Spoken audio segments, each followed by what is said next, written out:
and welcome everybody to the Hell in a Cell 2021 live reaction stream right here on the Core Martial Podcast. I am your Colonial Champion, Sean McCarty, soon to be joined by the Bay Area Brawler, Skylar Greenberg, to give you our live reactions. Of course, we can't give the video, unfortunately, because the copyright team of WWE have been absolutely brutal of late.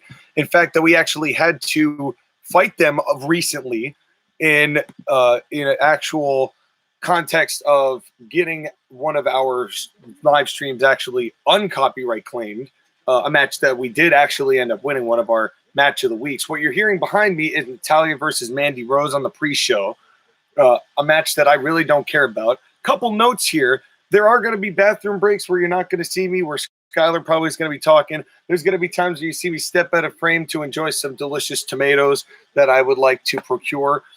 So, and we also, well, speaking of moving out of frame to get stuff, we also have a beer that we're going to be watching. Well, we're going to be watching it, but we're going to be drinking the beer. It's called What Do I Know? And every time we have some sort of critique in pro wrestling on this show, we'll say, what do I know? And when I say that, take a drink. This is the credit here is to the Marlowe Artisanal Ales of North Haven, Connecticut. So props to you for making this beer. Can't wait to imbibe a few of these as we do our reaction. And really happy to see you all here. Happy to be a part of this. Of course, this is the way that we do it. And this is going to be a fun time. I hope you all have a great day. I hope you all have had a great day. And for those of you who may have seen the earlier shot that we did, which is no longer in existence, we're now much better in position here. And I'm going to actually just bring Sky in and get him going. Here's the speaker for that. And while that's going on, we can still hear this a little bit. I hope you'll be able to hear this. And yep, you will. All right. And let's see here. I need to, there we go. Now I can see the chat. Hello. So for those of you who are coming along, great to see you all here. And Skylar, welcome. Welcome aboard. Yep, 25 minutes and a shower later. Yes, and now here we are. And this is going to be, and for those of you who are seeing this after the fact and are watching this after the fact, there was a previous live stream we did before this, before we realized that we had gotten the time wrong. And then we had started the pre-show an hour earlier, so then we decided not to even bother with that. And so we made a new video, that's this video, the actual video here for live reactions. Can't wait to see what's going on here. Right now, it looks like we're watching, are you watching this Natalya and Mandy Rose match? No. Well, should I? Well, Natalya's just got a body slam onto Mandy Rose, but Mandy Rose is up first. And should I watch this match? Is it worth watching? Well, judging by how bad that back forearm was, I would say probably not. Because, I mean... Okay, I mean, at least... Okay, it's in the Dunderdome. It's in the Dunderdome. So it's like, there's really no way this match is going to be good. What, are they trying to do an abdominal stretch? That's actually not a bad abdominal stretch. At least Dana Brooke and Mandy Rose are hot. Yeah, well, Mandy Rose perhaps. Dana Brooke is what, debatable. A little bit too much redone on the lips. Look at that damn cage. It's the face. It's the face. Did they do? They just did a reverse abdominal stretch. And this is not going to be the most exciting matchup. I guarantee it. I don't like when women's attire either looks like wrestling gear or lingerie, and you can't tell. Yeah, and it's I don't know if I'm digging the cheetah print from Natalya, and they're doing more abdominal stretches. And I may be ahead of you. I'm not sure. You probably are. I mean, as I mentioned before, a lot of the times when we do these things, that we can't quite sync up how they went, and then a random shot for the steel cage. Yeah, okay. So I'm at least a minute ahead of you. Wow. Well, Natalya does do a nice running move. That sounds about right. I mean, and at least you can go back this time. I can't go any more forward, unfortunately. Can I? Oh, I can go. I got a little further ahead. Maybe okay, only a couple. Mandy Rose is on the top rope. No, you're still ahead of me by a good amount. Okay. Maybe if you refresh Peacock. Yeah, I tried to do that, and it did not seem to change anything. but I will do it again. But it's probably just, it's honestly the lag most of the time from my, there we go. All right, I just got a picture-in-picture, so maybe I'm a little bit closer now. They just came back from the picture-in-picture. Okay, so all right, so actually, I think we are actually more caught up now, which is good. What is Mandy Rose doing? So it looks like about pedigree, potentially. Okay, we are caught up in what the hell? Yeah, that was inside Crail. Please don't end the match on that. Okay. Where would she have gone with that pedigree? I would love to know. That was a weak discus clothesline. Yeah, Natalia's discus clotheslines are not as good as they used to be. I feel like she's actually kind of regressed in the ring of late. Like, Natalia's stuff is either really on or really off. Yeah. It's never consistent. Neither is her charisma when it shows up. Charisma's non-existent. What, backslide? You know, I just get this feeling it's going to be a roll-up like they always do. They're not doing bad. It's just I don't know who's the heel and who's the babyface. I think, well, if we recall, Natalya and Tamina were both heels and baby faces on both nights of WrestleMania, respectively. So who the hell knows? I see Tamina wearing her big jacket. Of course, Tamina loves that big jacket. Now that was not that great of a roll, but they are really trying for this fast pin here. Armbar. Went for an armbar. That wasn't a bad transition for the armbar. No, it wasn't. It wasn't. It's a little. There was a lot of roll-ups there, and you kind of all expect that this is going to end on one of those. And so, Mandy and Dana, I guess that's been established for a little bit that those two are a team. They've been a tag team for at least a year, so it's not that bad. That was nice. The past 90 seconds have been nothing but quick pins, and I could have gone for a little more diversity there. Botch. Lost the sharpshooter for a second. Oh, Natalya, that is a bad sharpshooter. That was not a good sharpshooter. Tapping? Yeah, that was it. I mean, this match happened, and now it's over. It's a match. But I only saw. We didn't see the entirety of it too, so we're a little biased. We are a little biased going into this, but. I mean, there was some decent stuff in it. It's just filler. That's all it was. Yeah, there was really not going to be a way to get actual investment. I don't think, at least not for me, on this match. And look how I hate about what they do with the women is they always make the women tap out like immediately every time that they do a submission hold that's supposed to be the finish. There's never like a holdout or wait or are they going to tap? No, it's immediate tap out every time, and it bothered the hell out of me. Okay, I can't tell if Natalya's trying to be a heel or babyface. Yeah, Lord only knows now. Lord only knows if they're even knowing or trying. Oh God! That's a lot of Bailey faces. Okay, what is Bianca wearing? I don't know how this is. Bianca Queen, I love you. Don't wear that ever again. Oh yeah, I don't know which. I mean, what do you think about like her half sequin outfits that she wears? They're either good or bad. That's the thing. Also, Bailey looking like broken Matt Hardy. All that's missing is the white streak. You almost. She actually should do that at one point. I mean, she is getting, but I think the big part of that is just the way that they frame those shots, and I hate when they do the straight-ons like that because they're just cheesy. And what is with these zombie red eyes on these? Why are they giving that to these ladies? Because demons are cells. Dear God, this is gonna be bad. Anyways, so now they're going for the matches: Bailey versus Bianca, Kevin Owens versus Sami Zayn. I wonder if this is the match order. Oh, I doubt it. Alyssa versus Shayna Baszler. If it is, I'll be actually impressed. I have this feeling that when we see what Alexa and Shayna is, we're gonna say, kind of like we do with the Wyatt matches, how can you follow this with actual pro wrestling? And I have a feeling that people are gonna that once again good matches are gonna get hurt by their BS. Right. Well, at least based on the way they're previewing the matches, Bobby Lashley and Drew McIntyre is the main event. Oh, good win, Well, Bobby. they built them. Good win, Bobby, then, because, you know, Drew doesn't win main events. That's not the way they against do Brock things. Lesnar at WrestleMania 36. That's right. And that's the only one.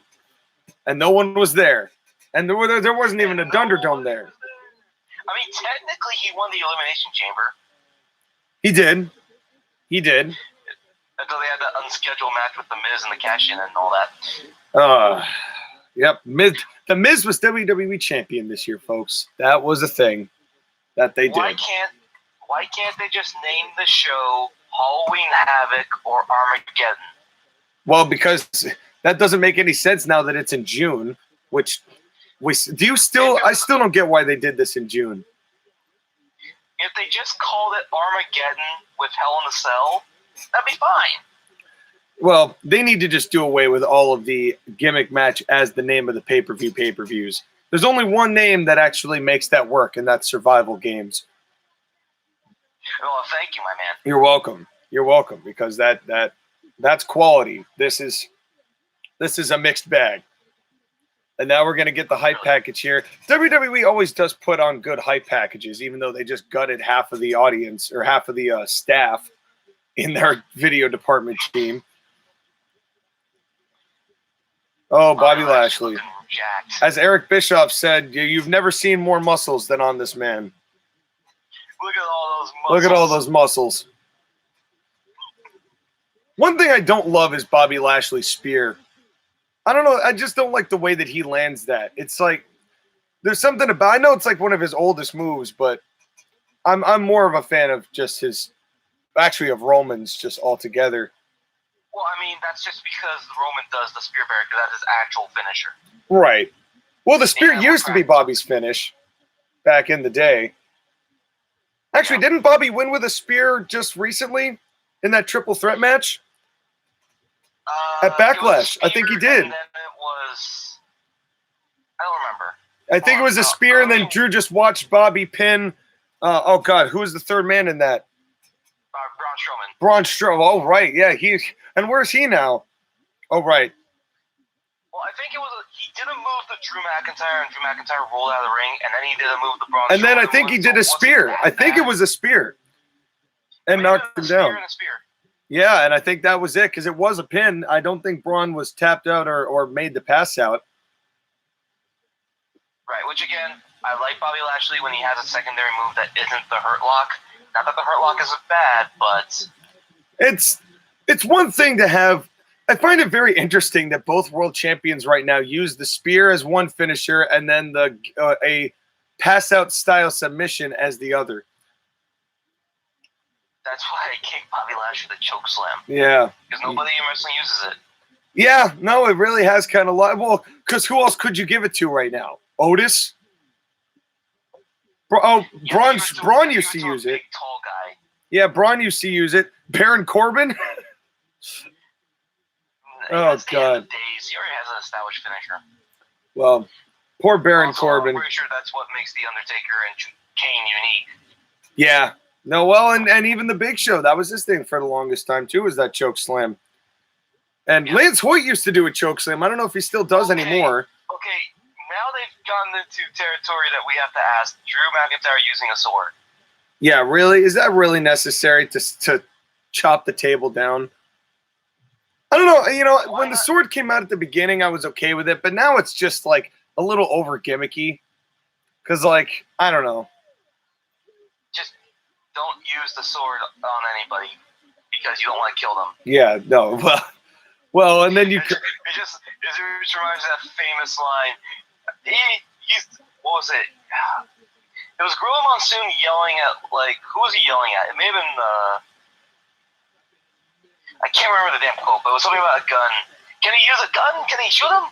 Oh, yeah. I remember which one you're talking about, but, God, what match was that they were talking about that? It was a WrestleMania on the outside, but I can't remember who he was yelling at. Who was the guy that Gorilla always used to, Who, Jesse? The Body? Or Bobby Heenan? Yeah, it was just the Body Ventura, and I think Gorilla Monsoon. Yes, that sounds right. Both of them, honestly, pairing do you think was better, him and Bobby or him and Jesse? I like Jesse more. Jesse is really good, and we've got, of course, Jesse Jr. here and Pat McAfee doing some commentary tonight, I believe. That's who Pat McAfee reminds you of? Reminds me of Jesse the Body Ventura. A little bit. Doesn't have the exact same vocal tones, but he has some of the same diction, and I really liked how well-spoken he is. Well, we'll see how good he is tonight and how manufactured WWE will make him. Well, thankfully, if there's anyone that can make Michael Cole sound at least halfway palatable, it's Pat McAfee, at least of late. At least they've taken Corey Graves away from Michael Cole. Dear God, that was nauseating. Oh, by the way, this is going to be the first show with Jimmy Smith, the former UFC announcer, who's now going to be on the Raw matches. Yeah, well, we'll have to see how he does. I mean, you're only going to be able to hear a little bit of it here tonight, folks, because I'm going to have this on, but I'm not going to have it on so loud that it's unhearable. I mean, this is just a pre-show anyway, Wait, so. they're lowering the cage. Oh, then you know. Bailey and Bianca's going first. Unless they told you. Maybe that was the actual set order of matches. Man, it could be. It could. I mean, if they're going to put up Drew and Bobby's promo package on the pre-show up last, then that makes me think that they're doing Drew and Bobby last. But it also means that they got to do Bailey and Bianca first, which I know Jim Cornette is going to love. Well, we'll see what Jim has to say, but we're going to see what we have to say. Peacock, we'll be right back. No, don't do this stuff. Please do not say. Why would you start a show with the girls' match in the cage first if you're going to have the guys' cage match later? I don't get it. Yeah, well, he must know this by now. He knows WWE's format, as do we. And they always love to do this. I hated when they did it with the TLC as well, even though that was just 2 men's matches, but still. Now, I will be right back because we need to discuss dinner at the family of the household, so give me 1 minute. Okay, you do what you need to do. I will stay here as we get this show underway. Once again, we thank you very much for inviting us in to watch this show with you here on the live stream, here on this live reaction that the Colonial Champion, your Colonial Champion, me, Sean McCarty, and the Bay Area Brawler are bringing to you here today. Happy Father's Day, everybody. We're going to have ourselves a great time, maybe. But we'll have to see how it goes. Intro package. Oh, all the audio things moved on their own.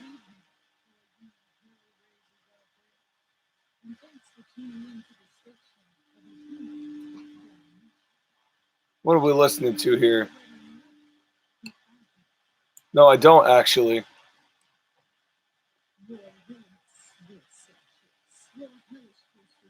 All right, what are we doing here? Let's do this. Come on. Come on now. Now, of course, as we discussed, while Skyler's away from here, I wanted to discuss this while he's gone. So Josh Ageddon, who, as we said, had taken our Keebler Elf editors and done unspeakable things to them. As a result of working the Keebler Elves Union that Skyler was doing unspeakable things to represent, we had to make a couple concessions legally. So here tonight, we are going to be partaking of Keebler cookies, the Samoas that they have, and the EL fudges. So thank you to Skyler for the negotiations. That's all we had to do, or at least that's all I had to do, to get Keebler on our side and to restock our elves. So, yep, it was the only way that the union would allow me to hire more people. That's right. And we got things to do. These are the double stuffed EL fudge. So cheers to these. We got cookies. We got beer. It's going to be a good time. Now, what's going to happen is that I'm going to have to go pick up a pizza, if you will. So I'm going to skip a match in between, but I'll definitely be back for the second half of the show. But I'm going to be here for the first half for sure. All right. It's all good, man. We will definitely make that happen. I'm just going to try and time it so that way I miss Alexa Bliss and Shayna Baszler. Well, that would be ideal. That would be the key to it all. But then I'm going to have to fill you in on what happened, and dear Lord, that's going to be something. But let's. That will be amazing. Well, we're not going to be happy about it, I'm sure. These EO fudges, by the way, of all the Keebler snacks, these are probably my favorite. I do like the pecan sandies too. But it's good. You know what? What a great way to represent. On the double. Let's start the show. Good job, Bizzle. And that's You know, what a great way to represent the pieces by eating figurines that are shaped like elves. But what a symbolism. It's what the Killer Elves wanted. That's right. By the way, is that a championship belt I see behind you? This one right here? Yep. This one here, I have it tied to my guitar case. My mom got me this when I was 10 years old. This is one of the original kids belts back when they were $99 only. WWE Undisputed Championships I got in like 2003. And I have had it ever since, and it is a staple of my replica belts. I also have one of the $10 World Heavyweight Championship ones up on the wall. Well, hey, that $99 belt looks better than half of the belts in WWE right now. So. It does. This honestly was my favorite design for the WWE Championship. Was this right here. But that's also because it's a product of my generation. Pyro. All the pyro. Well, personally, I love the big gold belts. Big gold belt is really good, too. And I have the big gold belt behind me, only it's made out of plastic. But right. Although, I like the current WWE title. I don't say I love it, but I do like it. It's not the worst. The Universal version. It beats the spinner. Beats the spinner. Anything beats the spinner. That spinner belt was ugly. The United States title spinner was fine. Yeah, I didn't mind that. WWE title spinner. Yeah. Now, I hear Maggle call, which tells me that we completely called who's going first. Now, can we get for SmackDown matches a blue Hell in a Cell? No. That's even gimmicker. Yes. But if we're going to be full gimmick, let's go full gimmick. Or I'd rather it just be regular cell colored and just gray or silver or steel. But speaking of silver steel, I'm going to back out of frame to rack up my tomatoes on the tomato cage, if you'll pardon me for one moment. Skylar, who you got in this match? Bianca. Let's see here. The way I see this match, I feel like they can't end Bianca's title reign this early. They have to give her a signature win besides the one against Sasha Banks. Oh, so yeah. Bianca. Oh, What yeah. I'm interested in is how they work it. Well, hopefully it will not be a disqualification finish or a referee stoppage. Because please. We've seen those. At least we're getting the promo before somebody walks in this time. Exactly. Because they always did that terrible thing where they would always go in and get the one person would walk into the ring and then they do a 3-minute vignette package while they're just sitting in the ring and then the other person would show up.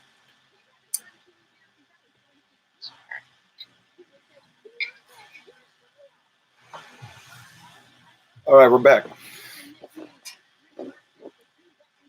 Now, Besides, well, how good would it go over to have the black people lose the day after Juneteenth? I mean, would you put it past WWE? But at least they didn't make the angle that specifically, though. You know, like they didn't really mention that at all. But you know what I hate about this? This Thunderdome thing has always just exposed just how phony these interactions between people are, because you know that this is all just scripted material that they give to everybody. Right. At least Bianca and Bayley are two of the best. Although the evil witch slap from Bayley, it's cringe, but it works. Could you imagine if Bayley and Broken Matt were still on this show and the interaction they would probably have? Oh, dear God. Oh, my God. Can you imagine? I'm thinking some sort of like masochistic torture. Bray Wyatt and Alexa Bliss versus Bayley and Broken Matt Hardy. No. Winner gets teleported to another dimension. And Jim Cornette has exploded. Winner gets teleported to Louisville, Kentucky into Jim Cornette's house to get his live reaction. So how are they going to pull this kind of stuff off when it's all fans all the time? They're not. Yeah, exactly. And honestly, you have to imagine that this product is going to improve once these screens are gone. Yeah, once they have people. I hate that their video packages make them sound coherent. I know, especially considering that most of the stuff they do is not. But, you know, that's why I say the people who deserve the most money on this entire show are the people who make their video packages, because then they make it somewhat investable in even if it had no business being that investable in it, as far as like if you watch the actual shows. Now let's see who's gonna have the weirder outfit, Bianca or Bailey? I think Bailey's gonna have the zanier haircut, and that's a given, but Bianca's gonna have some. So I bet she's gonna have some sort of Juneteenth inspired outfit. Now let's see who. Because WWE loves pandering.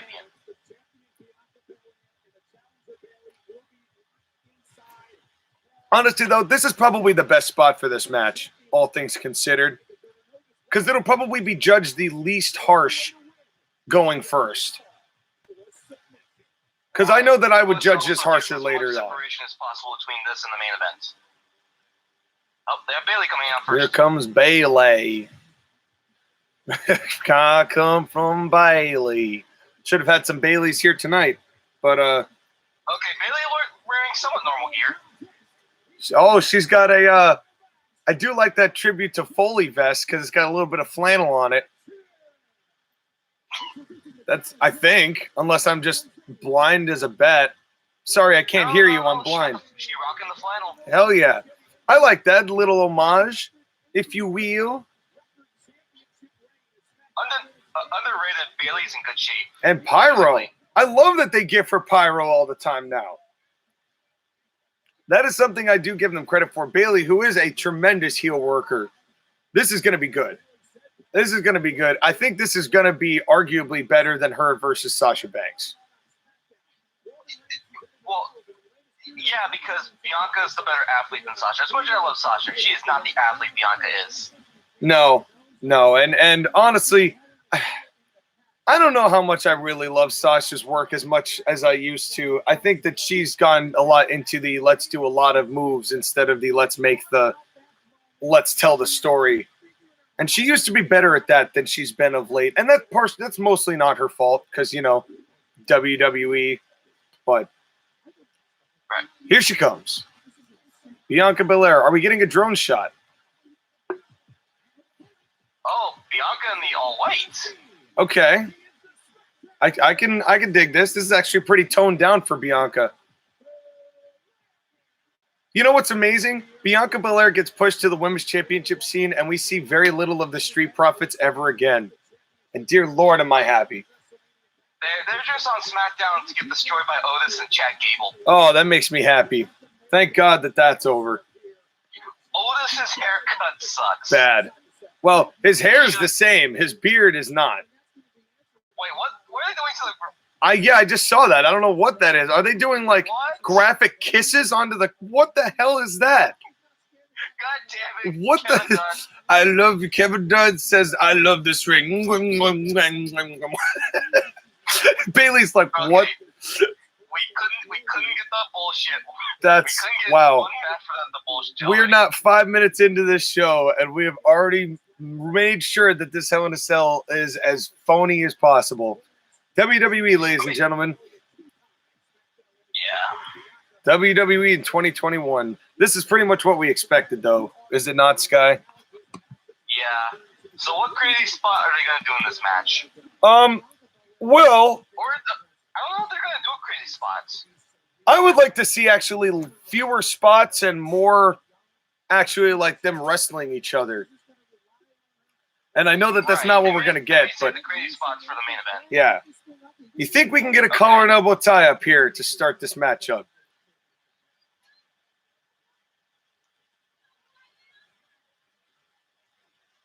Man, fans would really be nice. Yeah. So what are we waiting for? We got ourselves a standoff here. Now, And collar and elbow tie up. Hey, and a bodice slam. Ow.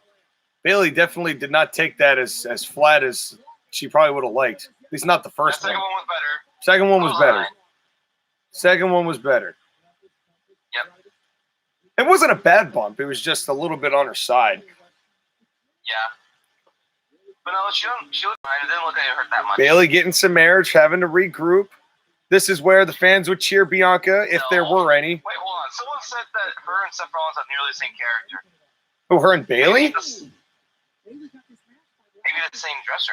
Oh, and 2 minutes after the bell rung, not even, and we've got weapons.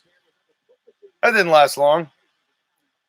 Well, and here we go. Unless we get a swerve. Well, maybe there's two. You know, sometimes random people just throw 2 chairs into the ring and they'll just sit there for a little while. But I just don't think that's going to be the case here. Oh, yeah. Can we please not play Chair Wars here to start? We are. At least this is not the chair that Bailey had last year with the spray painted dick on it. That was a 1-0, sir. That was totally not meant to be what everybody easily suspected it was, because that's what it looked like. Of course, babyface in white, heel in black. WWE likes to do that a lot. Well, that's not all the truth, because sometimes they have the heel in white and the babyface in black. It's true. That is true. Oh, Bianca's gimmick. And it is, in fact, a gimmick, folks. Don't mean to spoil it for you. A hair against the chair, really. You know what? How is the hair going to be? How is that equal a chair? You know what? But you know what? This is pro wrestling. What do I know? Take a drink. Well, to be fair, with Bianca's hair, it's faster, so it may hit quicker than the chair does. Yeah, but the chair would easily still block anything. It would like, I don't know if that would do the kind of offensive damage that was intended to do in that respect, but whatever. It's still early in this match. Okay, it's not bad. They didn't use the chair that badly. No, we really haven't gotten anywhere in this match yet. It's hard to really critique. Right. Oh, we're going for a superplex already? Oh, of course, it's Hell in a Cell. We got to get our shit in. Oh, that was cool. That was a punch nice. with the flip. Oh, God. Is she going to do it? Oh, that was going so well. I know. Oh. What is happening here? Oh, God. Oh, that's nice. Oh, that's a shame. That was a shame. That was going so well. Oh. Now, into the post. Oh, God. Oh, God, the knee. And now, you notice it was a safe knee. She didn't quite make that much contact. Nope.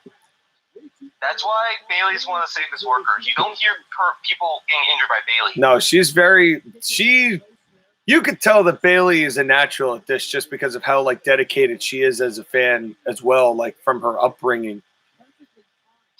They show Bianca jumping off. They don't show her jumping on. Yeah, I wonder why. And now working on the arm, like all this. I like how the weapons really haven't come into play that much yet. That we're actually getting some decent wrestling here first to kick it off. Right, and then we can save the weapons for later. Yeah. Just don't bring out any duct tape. Please. Please. Okay. That's not bad. More wrenching, joint manipulation. I like the joint manipulation. A slap in the face. Disrespect. Good cover, Bailey. I love Bailey's covers. They actually look like she's trying to pin somebody. They're not lackadaisical.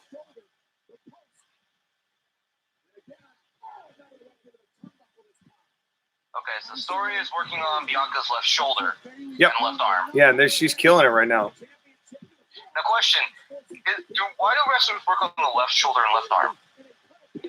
Most of the time, it's because of the way that they actually have to turn their bodies. Most American wrestling is left-oriented, so all the moves, all the punches are with the right arm.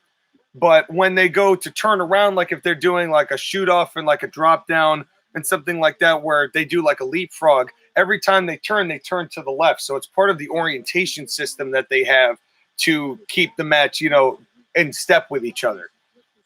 So that's why most of the time it's all left based when they do the injuries.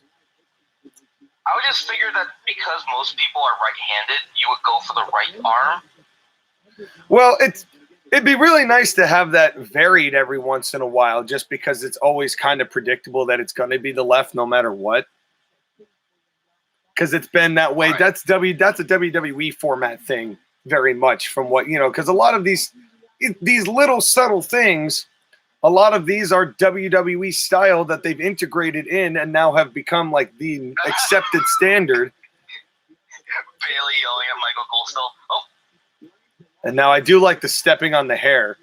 Bailey really getting some good healing up in here. Oh, butt full of steel. No one likes a butt full of steel. Well, to my knowledge. But there are people out there. Hey, you do you. Cover by Bailey. And notice she got a shoulder cover and lifts up the legs.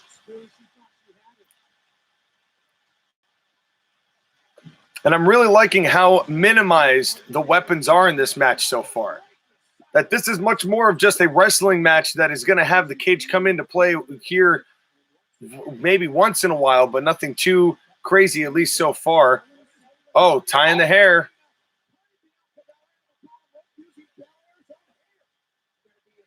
I like that Bianca Belair's hair is itself a gimmick so that the wrestlers can do some fun stuff with it. Yeah, for sure. I wonder, you have to wonder how many people actually know, like how many people like really know. Clever. Clever. That was a clever spot. I like. Normally I don't like the hair spots from Bianca, but that one I really like. The tripping her up into the steel. Do a trip of the hair. That was actually way cool. Oh, snap. No, Snap. Don't do it. God. Oh. What is this? Umaga versus John Cena Royal Rumble? Oh, there you go. Now things are picking up here. I'm starting to really like this match. No, it's been a good match, except for that one spot that Bianca had.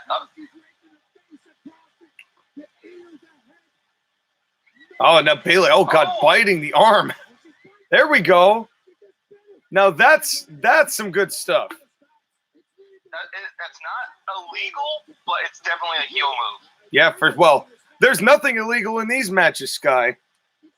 Well, there's nothing illegal, but there's still stuff that heels or bad guys do that the face would never do. Like, Bianca would never bite someone. Yeah. Now just stomping away.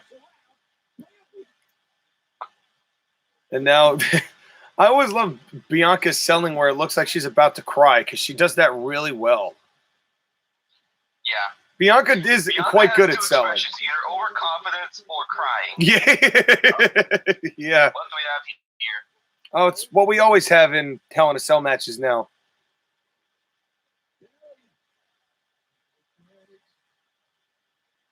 Who is she telling to quiet down?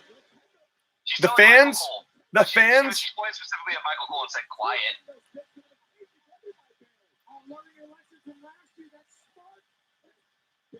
Now, oh God. Oh, Christ almighty. Oh, and she's kicking her in the head. That's perfect.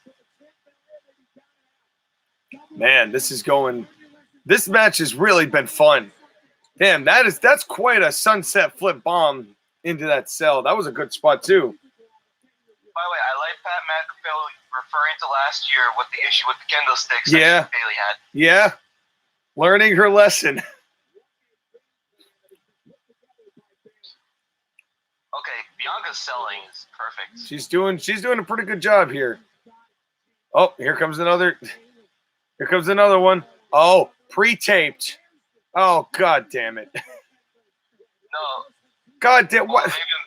So I guess they're saying that Bailey did this before. Now they're doing the spot they did last year. Oh God. Is this the only reason they had this in June? Is that Bailey really wanted to do this faster? Oh God. Now we can see the spot that. Yeah, well, I'm interested to see what this is going to be. Yeah, no, we did. Yeah, we saw you mess up last year, Bailey. What is it with the excessive amounts of kendo sticks that these matches have now? These Hell in a Cell matches. Bailey trying to run away from Bianca. Yes, heel. More people do what Bailey does. Seriously. Oh, and the kendo sticks backfire on Bailey. I don't think if that looked the way that even when they conceptualized it would. I don't know if that felt like it really did any major damage. It's not as bad as a table, but it looks cool. Yeah, but all you did was hit the duct tape. Like the whole concept of the kendo stick is it's got several different fibers to hit you with, but all that's like nulled by the duct tape, so it's more just like a guided fall. I don't know. At the end of the day, it's still a press onto the ground fruit kendo Yeah, stick. I mean, it just reminds me of the Wrestle Rap Rumble when they had it wasn't Haystacks. Who was it? John Tenta maybe. Do a big splash into like the thin piece of plywood. Oh man. Now, oh god, oh, that's gonna get blurred out by YouTube when they show this next year. Because they did that with the Hell in a Cell match we watched for the match of the week. Looks good though. Yeah, look good, look safe. Okay. Looks like it hurt. Left arm? Yep, left arm. There we go. I like the leg drop on it. Now Bailey's hair is going real wild. Bailey Hair Mania. It's running wild, brother. No, it's running wild, sister. Now, kick to the gut. And a kick back. Yeah, this match definitely was better going first. The best heel in wrestling, but Bailey is a contender. Bailey is easily the best female heel in wrestling. No doubt. And tying the hair again. Tying it to the chair. Okay. That looks like a double win. How you don't know that for sure? Oh, look at this. That's an interesting spot. Oh! Did you notice that Bianca's hair color on her head and the hair color on the rest of the braid are two different colors? Just one is ever so slightly darker. Not that bad unless you're really paying attention to it. Yeah, one is shinier than the other. It's a shimmer like when she put product in the hair or got it really wet before the match started. Oh, please don't tell me that Bianca's going to be stuck with the chair tied to her. Oh, God. Oh.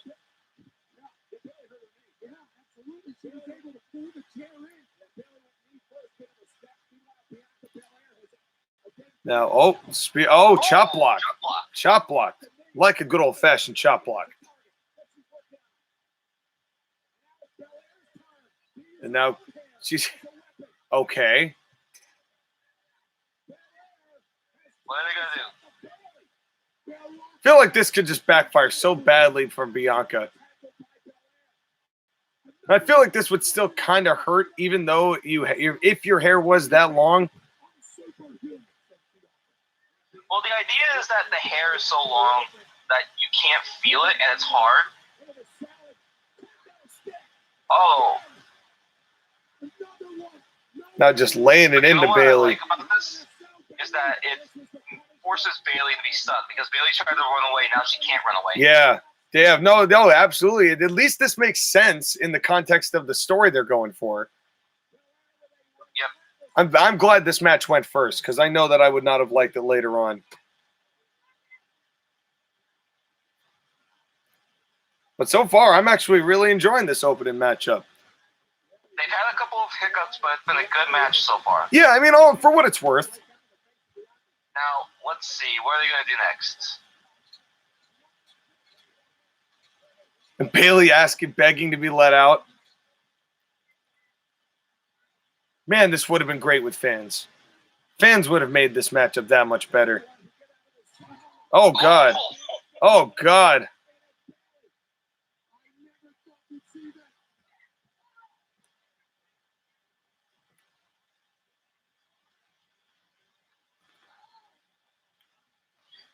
So far.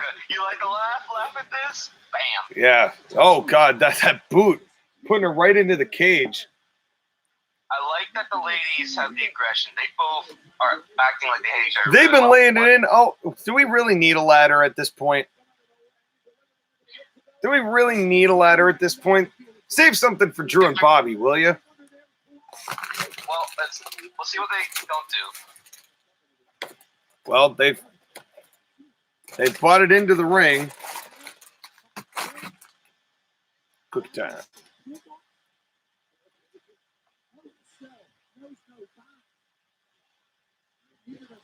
Right now, this ladder here, kind of a small ladder, isn't it? It is. It's like a 8-footer. Oh. Oh, feet of strength. Feet of strength. Oh. Clever.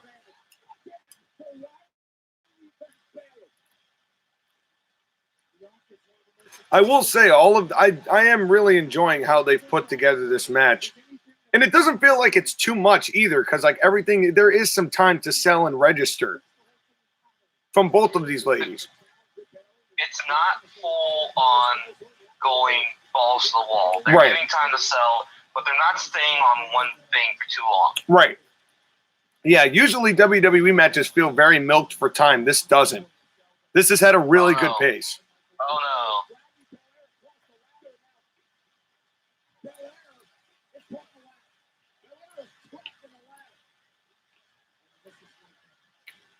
This is looking pretty brutal right now.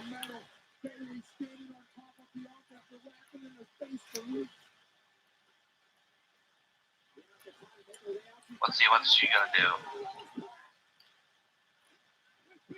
And Bailey, like Bailey more. It did look like it hurt Bailey more, and maybe Bianca countered. It was kind of hard to tell what was that he was going for there.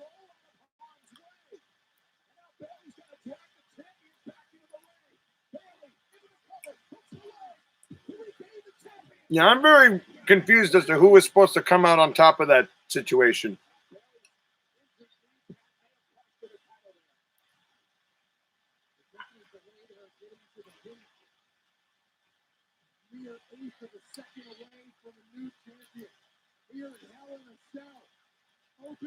Pat McAfee still sounding palatable. That's more than can be said for others on this program. Yep. What the? Please don't. See, that's how you do a series of role reversals, Mandy Rose and Natalya. Yeah, not 54 of them. A couple is nice. One for either direction, and that's enough. But they look slicker. And Bailey did the heel move of holding on to the ropes. That's why we had one of these matches on the pre-show and one on the actual show. Yep. Oh. See here, what's they gonna do now? Up. Up. That's the strength again. Yeah, hard to say what's going on here. Oh no. Oh God. Oh. Right into. Well, that looked gnarly. That looked gnarly. Yep. Wait, what's... So looks like it's gonna be. This can't be good. This can't be good. Moonsault? Does Bianca do a moonsault? She does a frog splash. Oh, that's probably what she's gonna do here. Frogs. Oh, went for it. Senton. There we go. Big boy senton. Love that. That was a nice counter to that situation. Yep. Now, what is good? This match is going. Oh, boy. Oh, God. Good Lord. That's got to be it.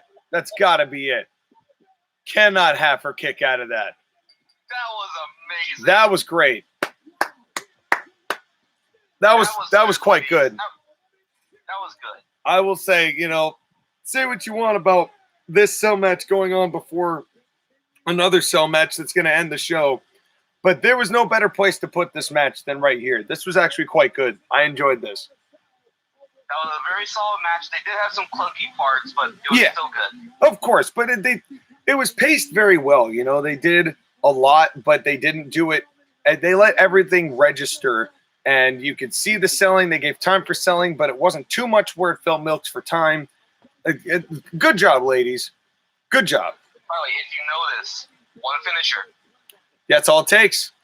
That's all it took. Bailey didn't even get. Yeah, Bailey didn't even get an attempt at one, and I like that too because you don't need that every time. And this is something that AEW just does not understand at all. By the way, that ladder bent.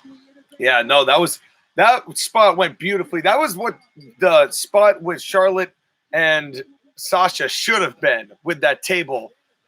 when they were trying to get that to break like 4 or 5 times and it just didn't happen, and then it was a natural selection and a pin. But in any case, much better cell match. Good job, you two. Now we're going to have advertisements, I'm sure. Another win. Like, she beat Sasha Banks, now she beats Bayley. There you go. And you never know how much, we could, obviously, I wouldn't be surprised if we see, once again, we see Bayley and Bianca go at it, because I just have a feeling that these Hell in a Cells are never feud enders anymore, so I'm sure this is going to keep going. But I got no problem with that, because this was fun. I don't know if you can step out of frame for tomatoes. A triple threat with Sasha involved, but hey. Yeah, oh God, we could. I don't know what this is.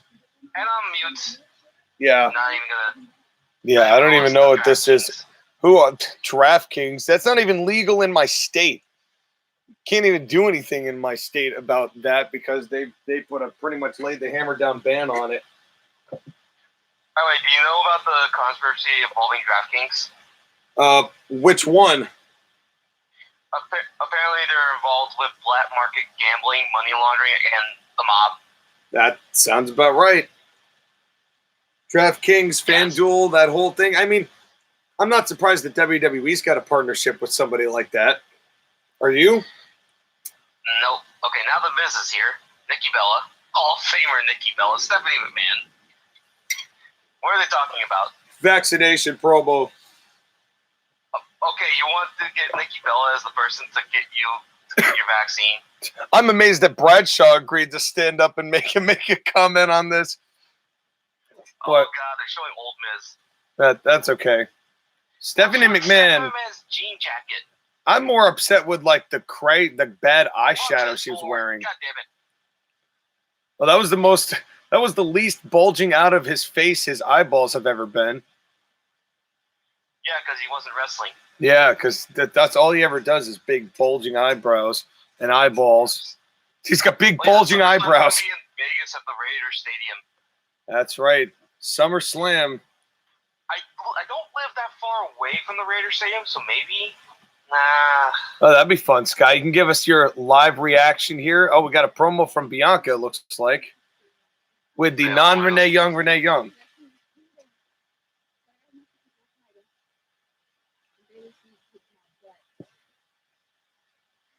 Bayley, she kicked my butt because we're a PG show on a Hell in a Cell. Alright. Why does she look like such a saint? That looks like Renee Young and Becky Lynch had a clone of the blend of the two of them. Could you imagine they put this match on next? They put Drew and Bobby on second. The balls. Close the show with Alexa and Shayna. Oh, okay. Bobby Lashley surrounded by MVP and beautiful women. Yeah, where's the Godfather? I feel like Charles Wright would hang out with these two. Is Bobby Lashley gimmick now that he's the WWE champion, but also has a lot of women around him? Hey, that's not a bad thing to have for your world's champion. But I like how the blonde girl is trying to get everything into it, and Bobby Lashley just can't stop looking at the title. Bobby Lashley's a man of focus. No. Oh no. Please don't tell me this is next. Please, no, just honestly, get it out of the way. Get it out of here. Oh God. Oh. They're doing cornball humor with Alexa Bliss. This is just this Lily thing. It needs to stop. It needs to be killed with fire. Actually, we said that about the Fiend, and look what happened to that. Well, fire wasn't enough. It took an RKO, like it always does.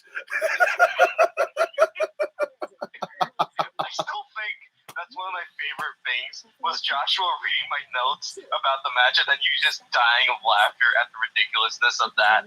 Just the match itself. That was. There's so much to be said about what happened with the Fiend over the last 6 months. I'm not even paying attention to this Alexa Bliss promo. Remember when Alexa Bliss used to be the girl next door and she was just hot? Oh God. And actually, did good stuff and wrestled and was somewhat serious and wrestled and behaved somewhat serious. Michael Cole are still here, so that means we get a SmackDown match. Owens and Zayn maybe. Alexa are Raw, so. Oh, we're getting Cesaro and oh God. That's a little disappointing. They're just gonna make it impossible for everyone else to follow up these two matches, aren't they? Yeah, well, maybe it's for the better. I feel like this is going to be one of those shows. They either have two formats of shows that suck at first and get way better later, or shows that are great at first and get really bad later. Well, hey, at least this means that I get to see this match before I have to go get the pizza. Hey, there you go. There you go. And then, of course, it'll be just me rocking the show until Skylar gets back. Big spin. Oh, I'm so glad that he got to do that at Mania. UFO, and this is Zero Swing. And the neutralizer. That was a great sequence. I wish it had just been the one neutralizer, though, but still, it was great to see Cesaro win that match.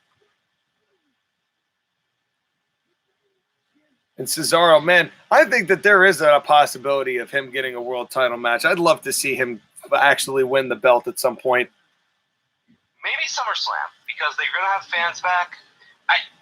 I know they want to bring John Cena back, and that will bring the ratings, but if you have Cesaro in front of fans against Roman Reigns, they will give him the biggest pop ever.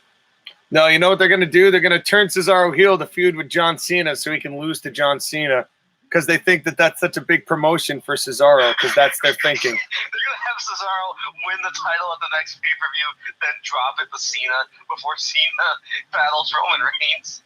Oh, God. Josh again just might set the entirety of South Carolina on fire. Like, give Cesaro his moment at the next pay-per-view, then have him undercut by John Cena. I love the crazy-eyed Seth Rollins and the slant of the vision of the frame. Seth Rollins, I need that jacket for Dios de los Muertos. I guess he's doing just Seth Rollins drip now. That's his whole thing. See, look at Cesaro in a classy regular suit. With the tie tied way too large. Way too long. Yeah, way too long. But hey, maybe if he needs it to choke out Seth Rollins. That's okay, yeah. He could probably get it around Seth's neck long enough. I like how Seth is not wearing ties with these suits. You know what's not good with a tie is, oh God, I forgot this segment. Why are they laughing? Please. Why was this a segment where they had the door so Cesaro could just stand behind it? This made no sense. It could have been that he was underneath the ring or behind the screens and then he came out. Oh, wait, what the hell? Yeah, and why are they did this tuxedo match stuff? Underwear? Because that's humiliating, right? Okay, here's Seth Rollins in a regular suit. No, actually, what is that? That's a disgusting fabric. It's like looks like pleather. Is that a pleather suit? Oh my God! Honestly, it looks like a Halloween costume that he painted chrome. It's like a leather suit, but he took it and he painted it blue. Yeah. Oh. All right, let's get it done here. What Seth Rollins is gonna wear? Well, here comes Cesaro. And the millions and millions of numbers of Dunderdome heads. Go wild.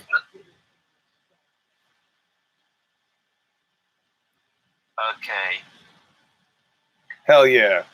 Hell yeah, Cesaro. Even though Kevin Dunn's cheers are not as loud as actual fans. God, How long do you think Cesaro could wrestle? Oh, Seth Rollins, hot start. Oh, hot start. Hot start. You know what? If there's a match that deserves a hot start, it's this one. Yeah, no, I agree. I agree. Okay.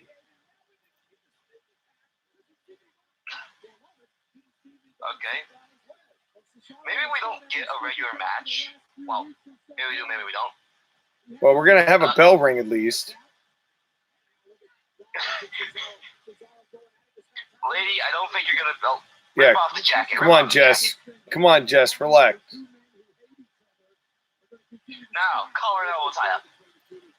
Now we're going to start. Oh, big power move. Power slam.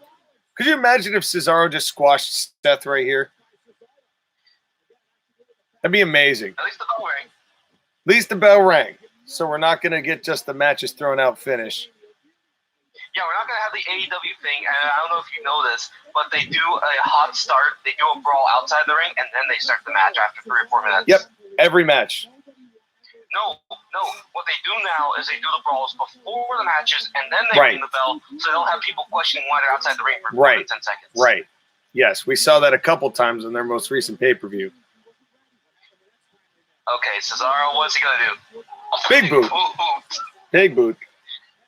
Big boot. Don't do a dive, Cesaro. You don't want to land on your head. Please, yeah, come on. Please don't do a dive.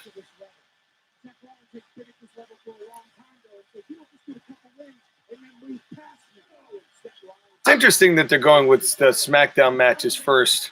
Kind of give Raw its moment. They're trying to give the good show start. Yeah. Oh, that's an uppercut. I love Cesaro's uppercut train. Oh, looks nasty. Looks totally nasty. It's cartoonish in a way, but it's still cool. Now he's going up high here. What's he going for? Double axe handle. Ooh, I like that. Simple but effective. I'm going to open these Samoas up now. Look at that cover. Look at that cover. Beautiful.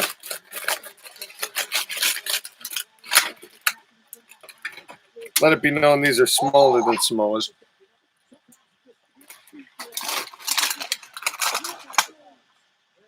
Ringing the head off the ring post. Gotta give credit to our editors. They do make a tasty cookie. Well, it's what we paid them to do. That's except right. for today, which we are giving the full sponsorship. Killer Elk cookies. That's right. This is what we had to do in order to make reparations for the actions of one Josh again. Selling a little bit of my memorabilia. Yeah, we won't go into that much details just because I know that it's still a touchy subject. Yes, I had to sell a lot of my hockey memorabilia. I had to sell my Yu-Gi-Oh cards, my video games. Yeah, man, I feel you. The times were tough. And then we had to do a free sponsorship. Oh, no. Nice. Counter. Cesaro's veins. Bulging. Always. It's either the head vein or the arm vein. Yeah. They're going in. Kick him in the face. He's definitely gonna. Grab the ear. Poke the eye. There we go. Heat spot. And there we go. There we go. Actually, I don't need that. I was about to charge my speaker, but oh no, maybe I do need it. Sorry, you're hearing a little bit of this on the live stream, but I've got this coming up. There we go.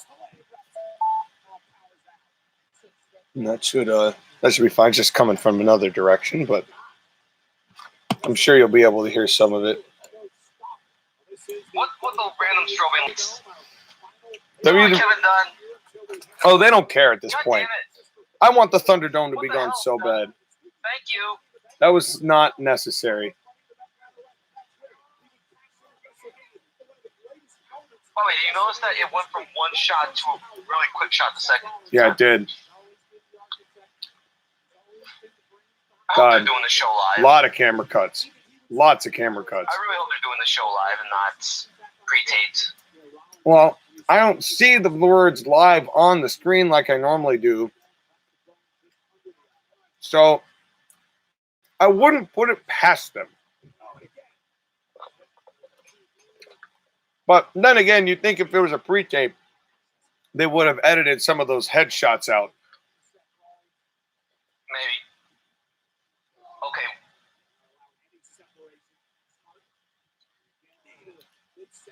Well, this is kind of in a tough spot because I feel like I'm a little gassed from that first Hell in a Cell match. So I'm not really as into this. This would have been a good spot to put Kevin Owens and Sami Zayn. Yeah. I'm actually surprised he didn't, but oh, that's power. God, he's good at that. Yeah. God, he is good at I don't that. feel like there's a bad match on this card except for Alexa Bliss and Shayna Baszler. On paper, at least. On paper, there's no bad match besides that one, which is a clear and obvious bathroom break.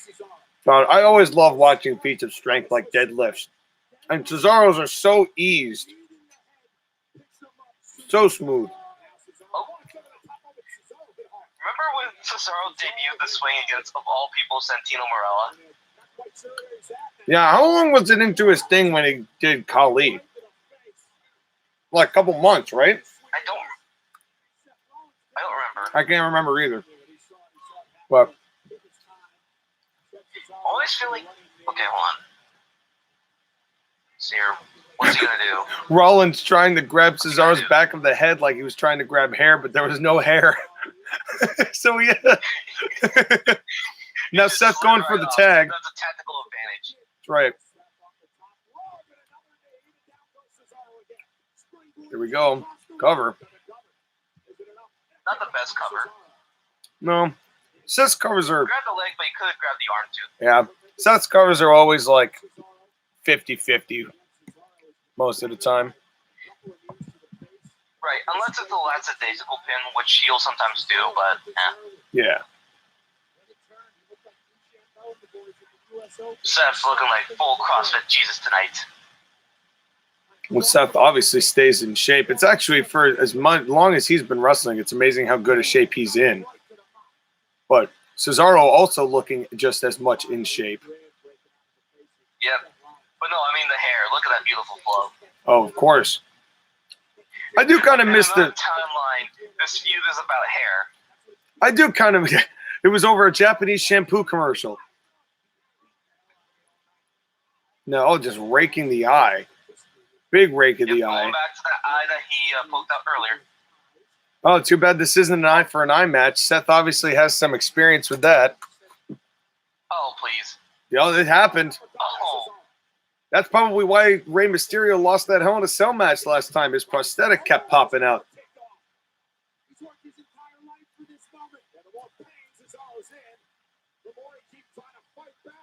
No, oh, uppercuts. God wrote the uppercuts. I love Cesaro's uppercuts. They're so good. Because they... that last one. Because it's not a wrestling punch, but he still makes it look like it hurts as much as a good wrestling punch does. Oh, God. What the hell was that? I mean, it was a good slam, but he's taking the black glove off. Time to take off that black glove. Put it in his mouth. That's what he's doing. That's what he's doing. Better a black glove than a pair of thongs.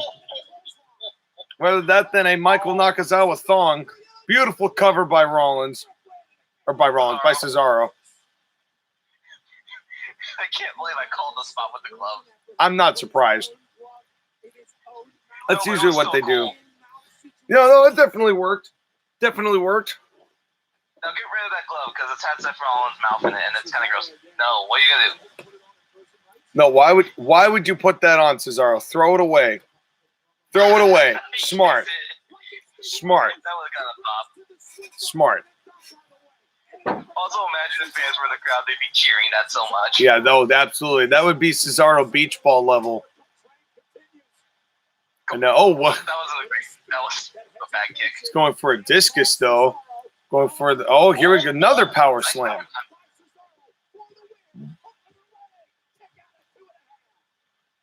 Well, this match didn't start out great, but it's definitely picked up. It started with a hot start, and it had solid stuff in it. It's just not reaching the highs. It just slowed down, right? It did a hot start, but it then slowed down really fast. But now it's picked back up, which I do have to say I enjoy.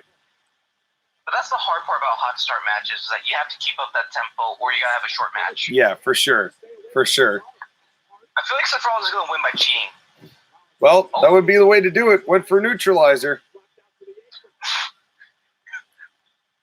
What a forearm. Cesaro strikes always look solid. So Yeah. Like, Rollins has had his moments, but Cesaro looks like he's been on top more. And now another superplex.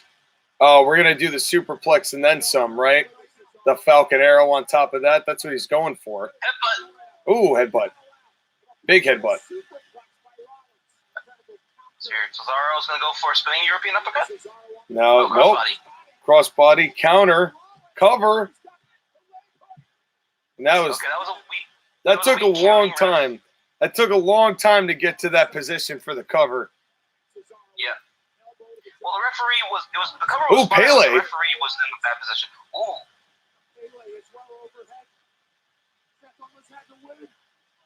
Flipper punch. Yep. Oh. Oh, Okay, God. that was a glancing shot.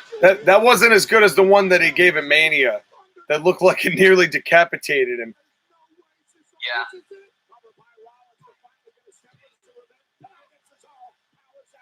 And now the vein in Cesaro's head is going to Cesaro levels. Yeah, it takes a little while to get it to that was bulging okay, level. It wasn't the WrestleMania one. Yeah, that was brutal. Yeah. The other thing, too, is that this match was never going to be the WrestleMania match because the WrestleMania match had fans. Yeah. Oh, yeah, without a doubt. That obviously was going to be the difference maker. But it still is picked up here. It's definitely a good match. Let's see how they finish, though. Yeah. No, I have a feeling that this could go south very fast. This could go south very, very fast.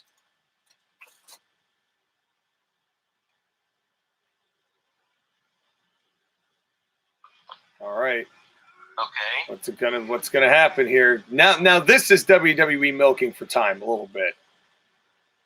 A little bit. Unless he's ripping off the tape now. Is he gonna stick the tape in Cesaro's mouth?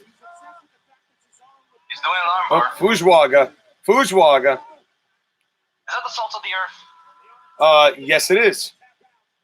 Okay then. Yes, same armbar. Bobby Roode used to use it. If you notice, by the way, on the right arm, that's Cesaro injured against Roman Reigns. Yep. Oh, that was a nice move. Went for the cover, or went for the move there. Rollins now. There's the Falcon Arrow. Oh, he gets out of the deal. Cover. 1, 2. Oh, kick out. Yep. Wow, what a surprise. Shout out to you, New Legacy Inc. That's right. Okay. Oh, that was cool. That wasn't that great. That's an old Seth Rollins move. That's a Tyler Black move that kind of looked good. He did it against Shinsuke, and I remember you didn't like it that much. Yeah, I think it looked worse with Shinsuke than it did here with Cesaro. Although it would have been nicer if Cesaro looked like he had caught Seth's leg rather than just like laying on it. Yeah. But I like that Seth Rollins is breaking out more moves from his Tyler Black days. Oh, yeah. Well, why not? Incorporate a few of them in. He went away for 6 months and learned a new hold. That's right. Hey, sometimes that's what you got to do. I wish they hadn't re-debuted him as a heel, though. I feel like he would have been better as a babyface in that scenario, but oh well. Seth Rollins is not the most likable person. No, I mean, but at least the Monday Night Messiah thing is over. Yeah, now he's just Seth, the Drip Man Rollins. Yeah, now he's just all drip all the time. Okay. Super kick. We have to be going to the finish here. Yeah. Then now it's starting to get a little long. That was a good discus. That was a discus, but the timing on that wasn't exact.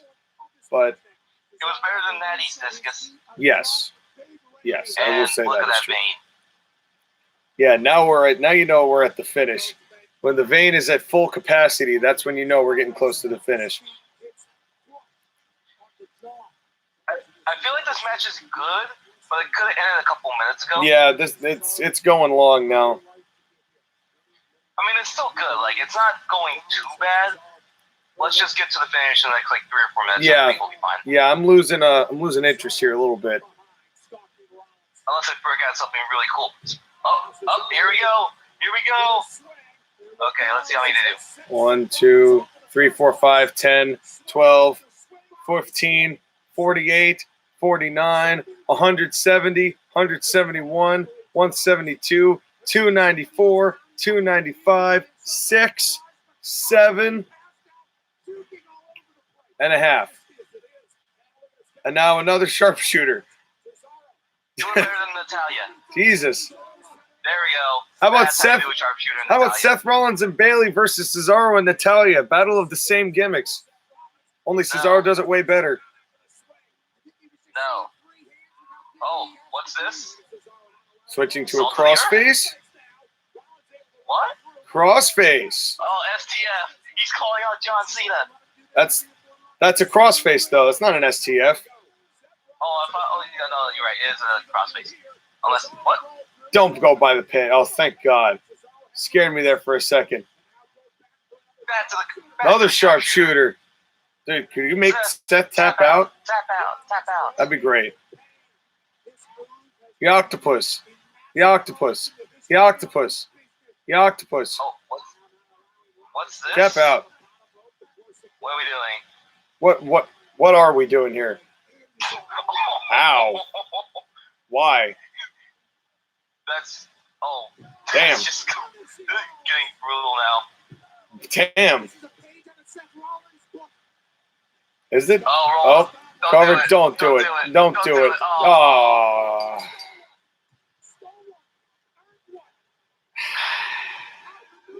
Collective sighs. The collective sighs from the Court Martial podcast. I mean, it's not bad. It's just... At least Cesaro popped, like, right back up. But do we have to keep pinning Cesaro? If they want to extend the feud, I get it. But why? Why are we extending this feud? Why are we extending this feud? Cesaro's not going to get another shot against Roman Reigns, at least for a little bit, so he needs something to do. There's got to be somebody else. The way I see it is that it's 1-1. It's 50-50 booking like they always do. Can't wait to see their SummerSlam match. Well, at least that'll be in front of people. As long as Cesaro wins in the end. We'll see.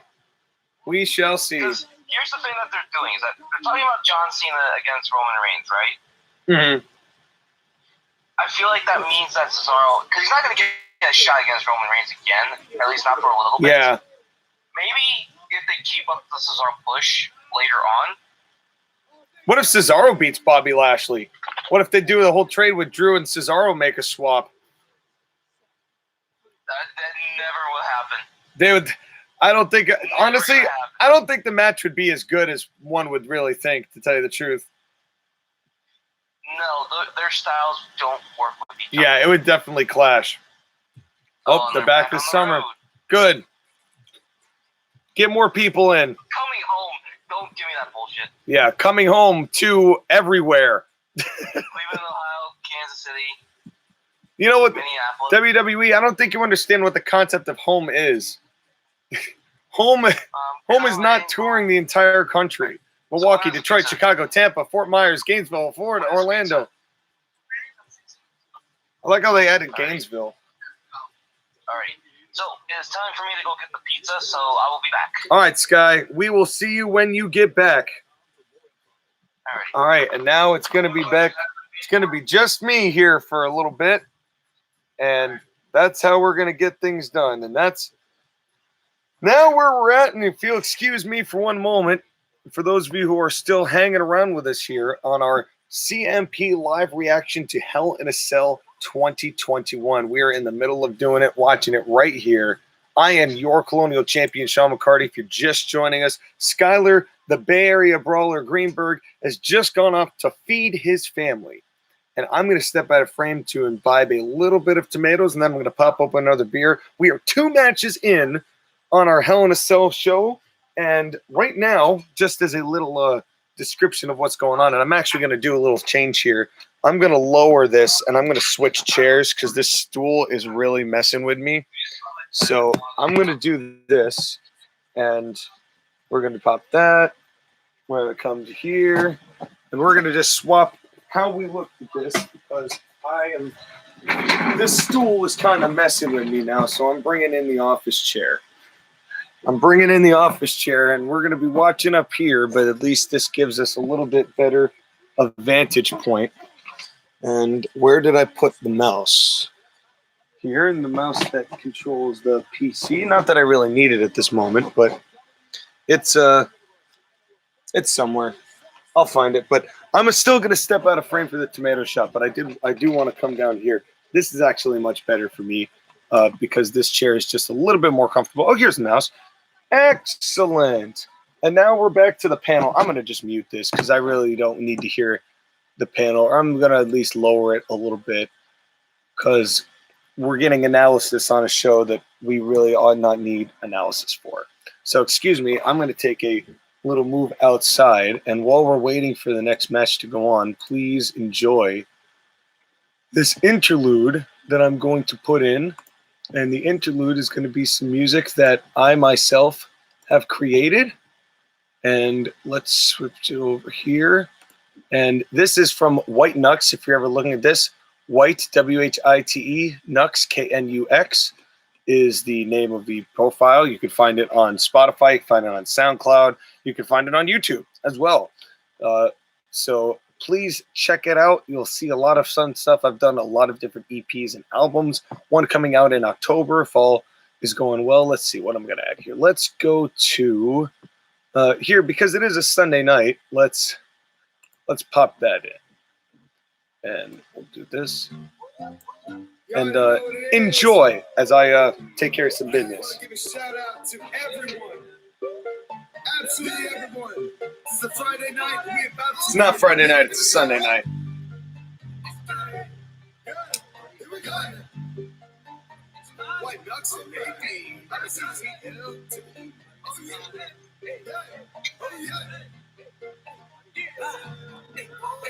Oh yeah. New weekend and we're going again. Yeah, White Nux is my name. We going up in the club and we're drinking enough to make the whole East Coast insane.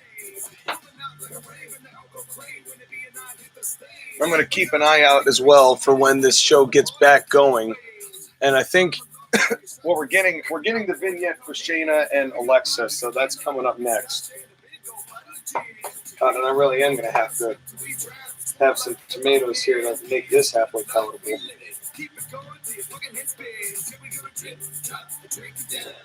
So, and of course, I have to do this out of frame because they don't like when you do this on live. I'm live.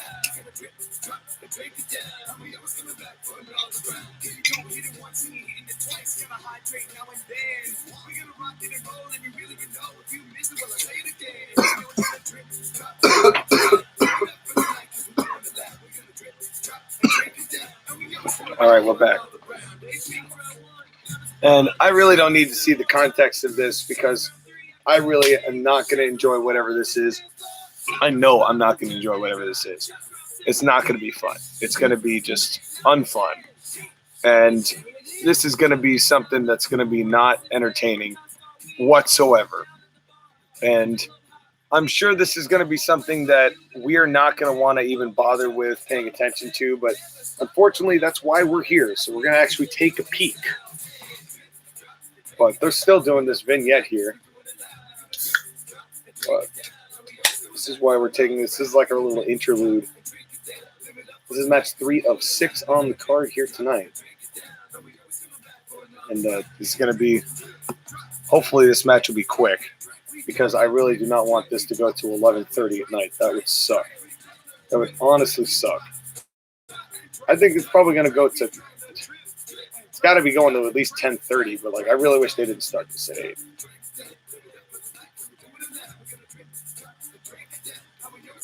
There's Lily, but you know what? What do I know? Take a drink.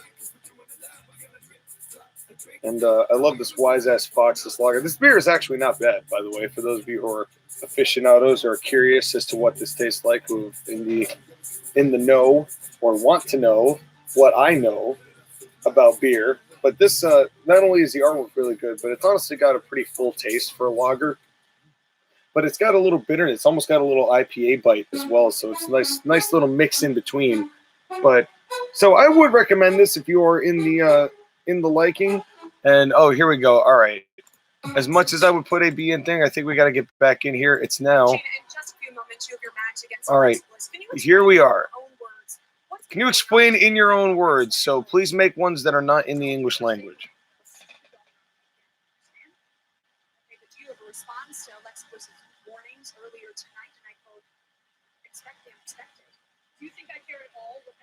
Why would they book this match? Why would they book this match at all?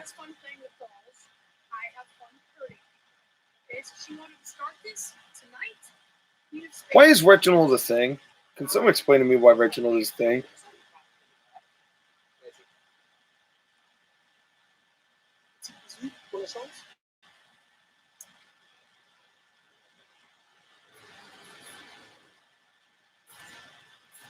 Why is Reginald with them? Has somebody explained why Reginald has joined these two and why he is now a heel manager, but even though he's not managing? And I guess he's not coming with. God, what they did with Shayna Baszler, I was not. I want to say I was surprised, but I'm really not surprised at all. At all. What they did to Shayna Baszler. It's just a shame. Because what she was in NXT was so much better than this.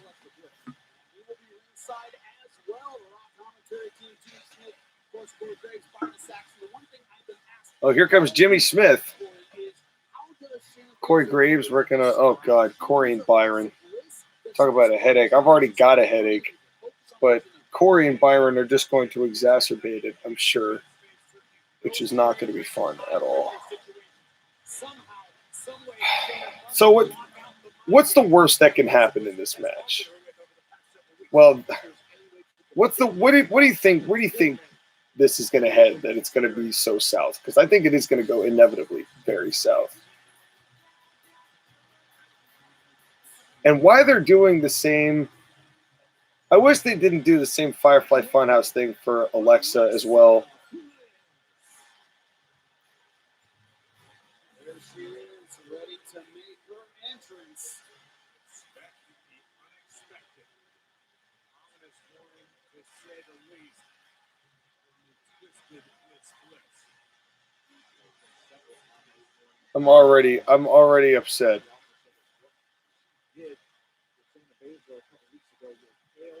All right, let's see. So Shayna's already wearing a mouth guard. So if they did so there's a good chance that they did put a black capsule in there for them to do a black goo situation. And we have really gotten into this whole thing. I just have a feeling this is not going to end well. And here comes maybe imagine they end up having like the most technically sound, just regular match all night. We know Alexa Bliss is capable of it. But I have sincere doubts that that's what's going to happen. Who is the babyface here? Please explain. Is the girl with the creepy doll and the spooky powers with the lights that has infiltrated Kevin Dunn? Is she the babyface? Or is Shayna the babyface? And how is it that Shayna and Nia turned babyface in the first place? I don't understand that either.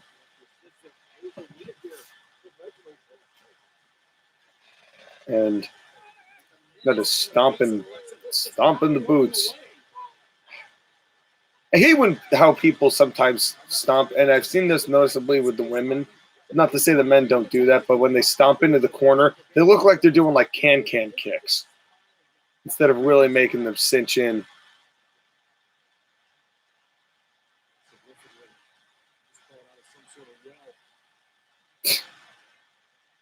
God, these guys try so hard to be horror, but they are.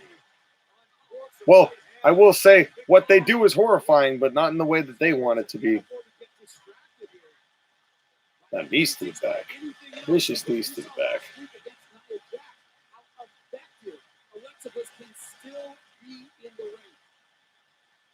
God, poor Jerry Smith. This is his first matchup. He's got to call this. Talk about setting a guy up for failure. Bad cover.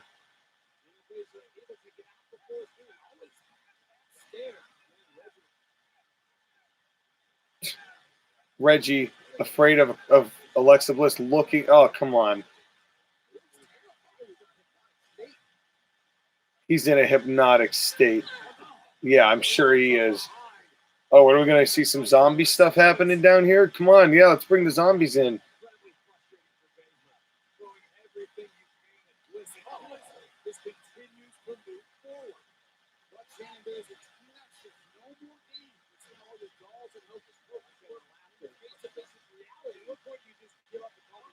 There's a lot of heels that laugh on this show. A lot of laughing heels. Oh, that was cool. Double rotation body slam. Honestly, this match so far has not been that terrible. Hasn't been offensive yet. Gimmicky, cheesy, yes, but nothing offensive yet. Oh, and they're going to do Alexa Bliss's arm thing. Yep. Oh man, and the way that they're pressing it, that's actually pretty cool. Well, yeah, because they've mentioned her double jointedness many times before. That's a tough submission to deal with and try to circle out of it. We've seen for the duration of Baszler's career. When it comes to joint manipulation, nobody does it better. Shayna generally controls an entire matchup through these sort of techniques. She's the best. What we call the scarf hold position here to isolate. Now, I feel like Alexa should be like screaming at least a little bit in some kind of pain, or at least selling a little bit more that these things hurt. Because she's just like wrenching around and she's not really selling that they hurt. God, her arm looks so small in comparison to Shayna. Size difference is really a thing here. There we go. There we go.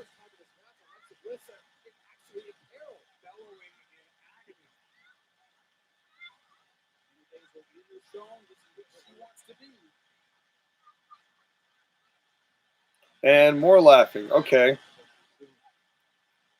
mean, WWE format, but still nothing too offensive yet.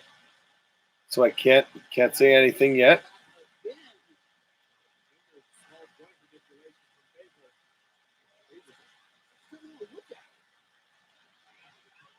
But what are they doing? Okay, is it happening now? Is the stupid stuff happening now? Is that where we're at? It's coming.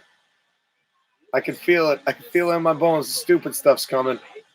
And Shayna Baszler broke her own stuff up just because Alexa Bliss looked at her. And now Alexa Bliss is making a babyface comeback with a Luthez press.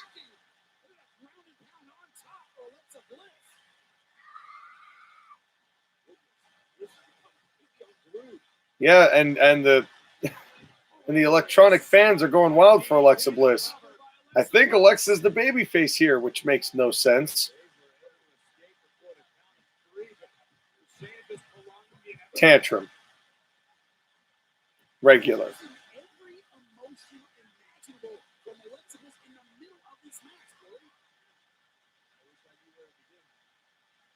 Oh, man, it's coming. Nasty kick. Imagine if Alexa Bliss pins Shayna Baszler just clean. Just for no reason. But there's going to be some goop happening right here. No, with her being the only one in the ring, yes. Yeah, here we go. Stupid stuff. I'm feeling the hokiness. Uh-oh. Is Nia Jax going to be hoodwinked to do her bidding? Oh, here we go. Oh, these two actually have history, though. In all fairness to them, those two actually have history. Oh, Shane is now controlling Nia Jax. Wow. Wow. Ventriloquy, ladies and gentlemen. Of course, the whole snap. But this kill, come on.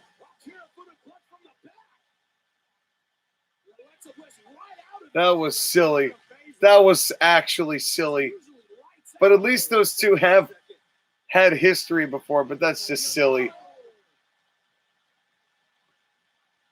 What is that, the brother Abagnale?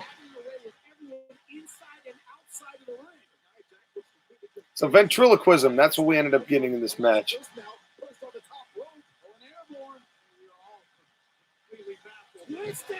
And she's going to actually beat Shayna clean. For fuck's sake.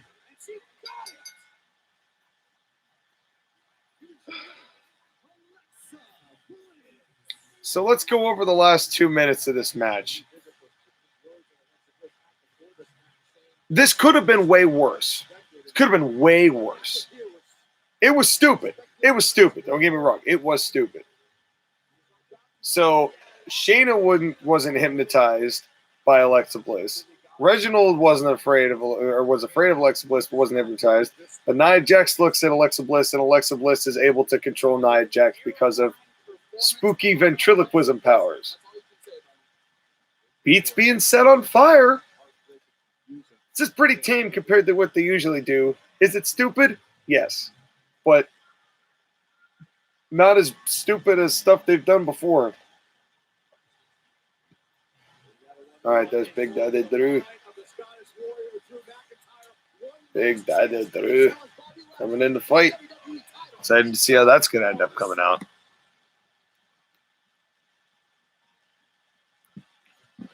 All right, well, that could have gone a lot worse. At least the remaining matches on this card can say that their match was not ruined by the Alexa Bliss match, the way that would be the case with the Bray Wyatt matches, or Alexa Bliss versus Randy Orton, which was a thing that they did this year. Yeah. DraftKings. Don't draft your kings.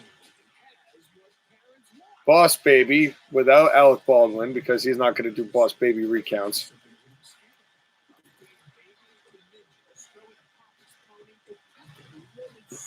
Yeah, that is definitely not Eric Bowen. Now, still waiting. We'll see what we get when we get it. Oh, this actually is in theaters. I still don't think that's him, though. I still don't think that's Alec Baldwin. First Boss Baby was pretty good. But, oh, they got a new wrestling video game. I have a feeling this is an app, perhaps. Yes, it is in fact an app. An app that uses cards, it looks like. And that's where we at. All right, Michael Cole is back. So let's take a look at our notes here. That must mean that we're watching Kevin Owens and Sami Zayn next. All right, so 4 matches, 3 of them SmackDown to start. Here we are in the second half of the show. It is 9:22, so that means that we're looking at probably 10:30 by finish time. But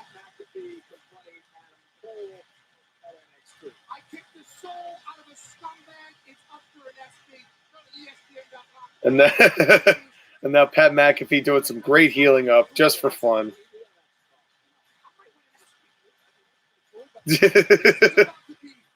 And there you go, Pat McAfee doing what Pat McAfee does best.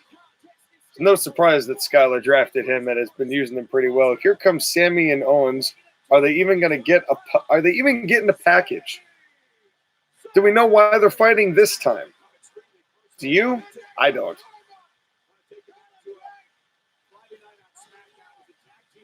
Sami Zayn never gets pyro, but that's a little unsurprising.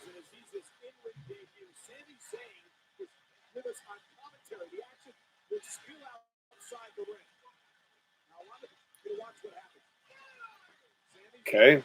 Sami Zayn went to go attack Kevin Owens for whatever reason.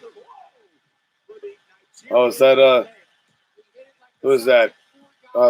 Commander Akeem Aziz, whatever it is. Mr. Aziz, the guy who ran the pizza shop for Peter Parker and Spider-Man 2.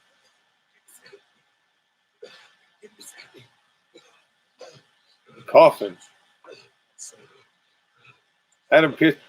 Can someone please explain to me what Sonya Deville's position in the company is? What does she do? What does she do? That's all I want to know. All right, here we go.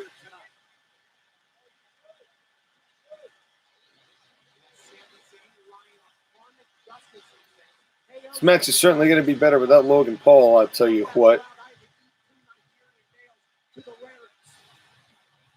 Intercontinental Champion Apollo Crews nowhere to be seen. Hopefully will not interject in this match. Can't imagine he would. Oh, Hamilton. Goddamn Hamilton. I swear to God.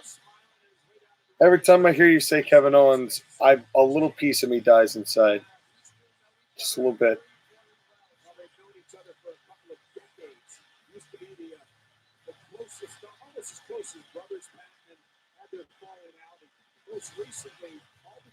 Now here we go. This is these two should have a decent matchup here, but I still am not sure why they're wrestling each other, except they had a little tiff on Friday, and they start like every single Owens and Zayn match does with a jillion camera cuts and a hockey fight.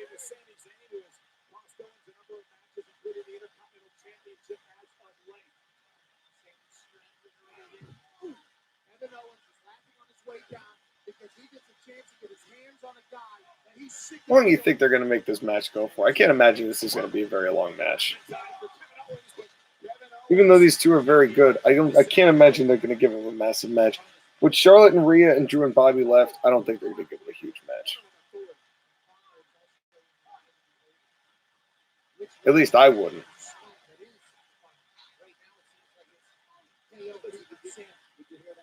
Oh, club to the shoulder.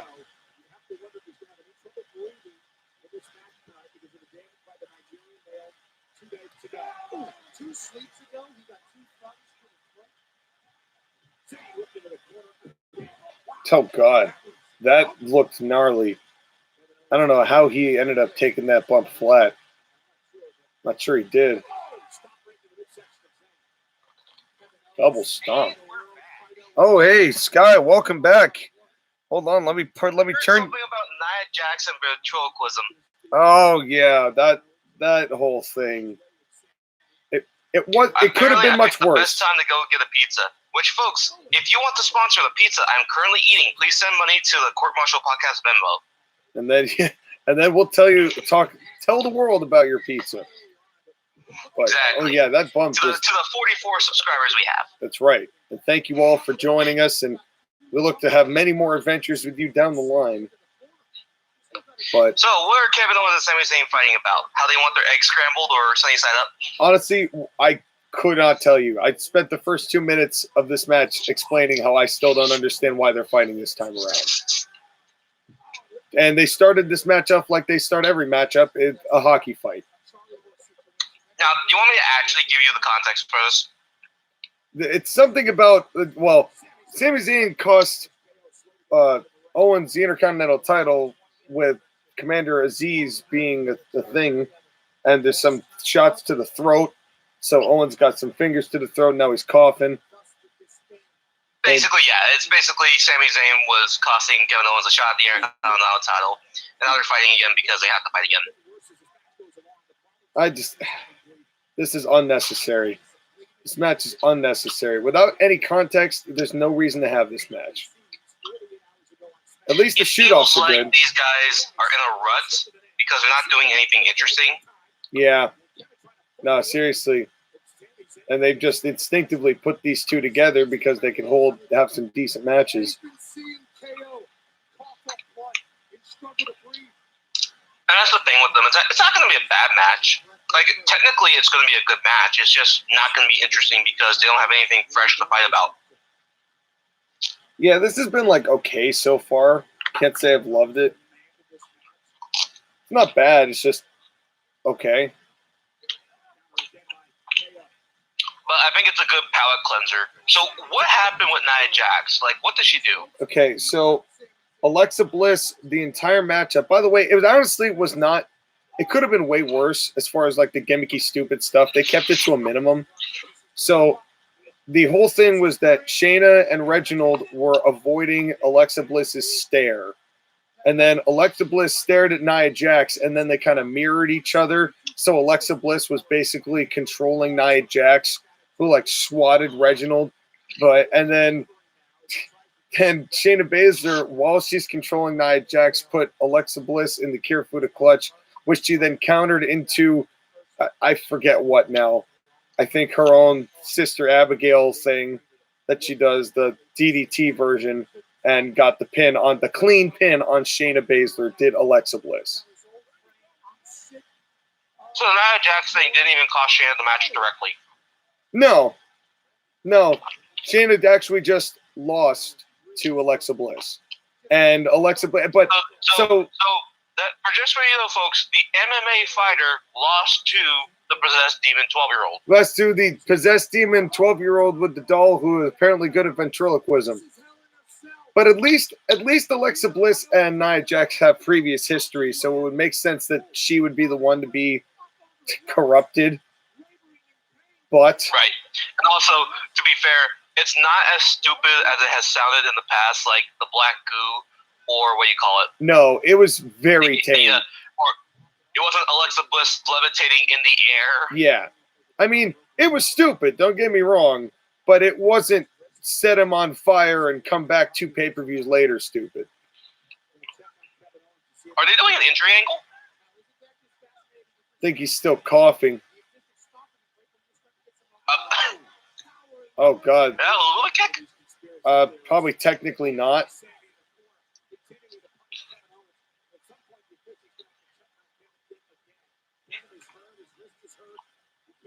No. Did Corey Graves just mention Bob Lazar? Wow, what a... Wait, did I just hear Corey Graves? Or maybe that was Pat McAfee who just mentioned Bob Lazar. That's so weird. Graves. Wait, it's a SmackDown match. Yeah, that's Pat McAfee. Yeah, it had to have been Pat McAfee. It sounded like Corey Graves for a second, but it was Pat. But odd choice of comparison there, Pat, but I like the reference. It's like when Matt Stryker would make Grateful Dead references that 3 people understood, but what's with Kevin Owens? Is he having an issue? Not a real one. I think he's just kayfabe. I'm almost positive this is all just kayfabing it, but well, if he's acting, he's doing a very good job. Yeah, I don't think he's really messed up. Yeah, I think he's fine. I think he's just selling it.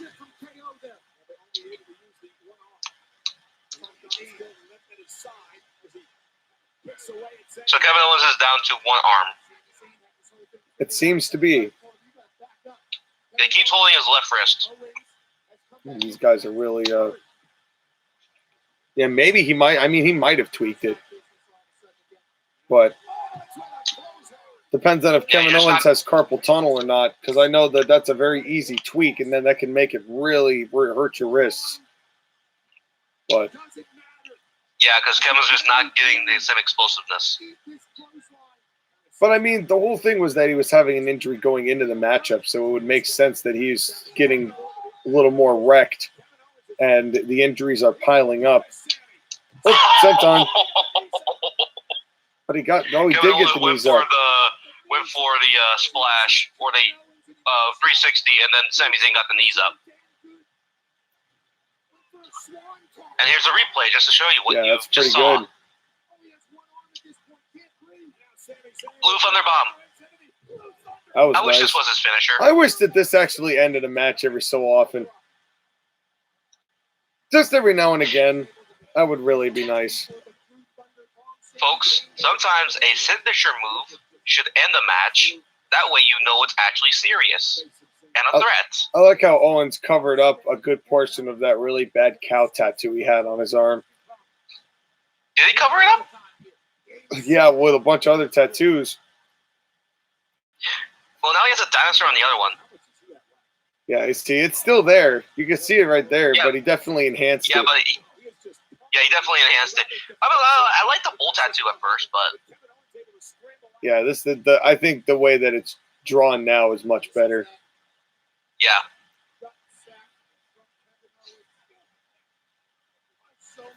Where are you on people getting tattoos as a wrestler? Works for some, not for all. Depends on the person, depends on the tattoo. Depends on the artist who made it. Right. For example, Cody Rhodes tattoo. Bad. No. Very bad. No. Well, I mean, if he wanted to be an entitled rich asshole, then yeah, it works for him. Yeah. Counterpoint. Roman Reigns tribal tattoo. Awesome. Yeah, that's perfect. One arm stunner? Oh, God. Dropped him on his head. Good God. Let that end it. That was a weak kick out. Oh. He missed him completely. Wow. This is deteriorating. At least now they're at least looking like they're trying to fight each other. Even if it's looking a little more gruff. It does look like a fight, which I do respect. Is it me or Kevin Owens getting a bit bigger? Well, I he's know never Kevin been Owens he's never been I know in the his weight. best of shape, but he's all right. I know Kevin Owens' weight fluctuates. Sometimes he's does. bigger, sometimes he's It smaller. does. It is definitely a Jonah Hill situation. Oh, Sami Zayn busted open. Yeah, Sammy got a busted his lip. Looks like. Which I know you have said in the past. Yay, bloodshed. One arm stunner, but on the outside, which is no help. Unless you want to count out. God, could you imagine Owens winning by a countout? What is this, Lex Luger 93? Beating Well, the Yokozuna title's by not on the line, countout? so.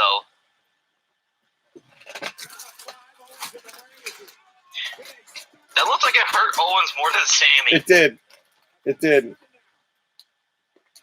Oh, God. Please don't do the countout victory. God. Can you imagine? Oh. Okay, Yeah, good. I was going to say, could you imagine? Actually, then, when was the last time they did a babyface countout victory? It's been a while. Been a real long while. Decades, I'd bet. No, not decades. I'm sure they've done it in the past few years. Have a babyface get a countout win? What? Kevin Owens took that punch like it was nothing. And we're just headbutts now. Oh, I just thought of one. Ziggler versus Baron Corbin when he debuted on the main roster. Because they had Ziggler, who was the babyface, win, and Corbin got counted out. And that's it. That's probably the last one. Immediately destroy him afterwards. Yep. Right. So is it really a victory? Well, it's still technically a babyface victory. Technically a babyface victory, but I mean he got destroyed. Yeah, it wasn't a babyface. Oh, that was that's a stick good form. image of that shot. I do like that slow motion. Oh. Ooh, that was a. If that was intentional to add to the throat spot, that was really nice. Oh, that's a I kick. think Sammy's gonna win. Clean? Clean? He Clean. won clean. Wow. That's surprising. That is surprising. Wow. You know what? I'm for it. I'm for it, but I still don't. It would have been so much nicer to know why they were fighting in the first place. These two don't need a reason to fight. They just have to fight. And now, forever. what's next for Kevin Owens now? This feels like maybe he'll get drafted on Raw because I know they're going to do a WWE draft. Yeah. So maybe he should go to Raw. And face who? Oh, that was a good boot. Was a good boot. But the question is, what does this do for Sammy, though? Because he's a heel, and the two champions on SmackDown are both heels. Are they ever going to release the Sami Zayn documentary of the conspiracy about him? I'm sure that will come up at some point. Because they honestly really should and try to piece something together, but I don't think they'll be able to actually pull off what they want to pull off with that long-term booking. They could try. They could try. Pizza and some water, so give me 1 second. Yes, for sure. That's Sammy dancing like an idiot. what he does. Personally, that match could have been faster. I don't think it needed to go nearly as long. I think they could have been cut by probably a third and still been as effective. But that's just me. Oh, now they're talking to commentary.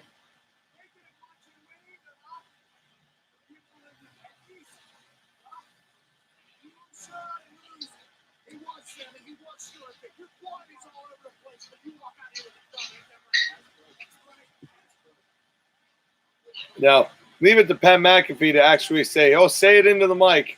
Say it into my microphone. That's actually interesting. Good for Pat McAfee to be the heel, to give the heel the microphone time. Doing it right. Trained by Rip Rogers. Not surprised. Fade to black. All right. Here we go. Well, I don't know. I feel like that match could have been faster, but that's most pro wrestling matches nowadays, so it kind of goes without saying. But, what do I know? Take a drink. All right. 2 matches left. Both of them are going to go for probably a good chunk of time. I'm guessing we got a 10:30 finish here. And we're just going to keep going. Oh, hey, Booker T. The hell is that? Oh, boy. At least this is an advertisement. All right. Well, while they're doing the advertisement deal, I'm going to go and I'm going to step out of frame and harvest some tomatoes. Okay, Booker T, what the hell? I don't know. This is the fakest green screen I've ever seen. This is the same guy who let Bad Bunny dance around him while he just stood stone-faced and released that as a music video.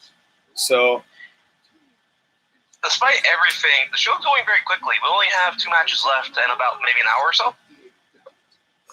yeah, I'm hoping like 50 minutes. But we'll see how long this actually ends up going. But I'm going to have to keep it a little bit quieter down here because, of course, I live with people, and these people I do not want to wake up. So I'm going to be speaking in my smooth jazz tone a little bit more now. But you can talk as much as you want, Sky, because they're not going to hear you. But I'm going to have to keep that a little bit and smooth jazz my way through. Here on the East Coast, it is a little bit later at night. And Montez Ford bulging his eyes out for a good cause.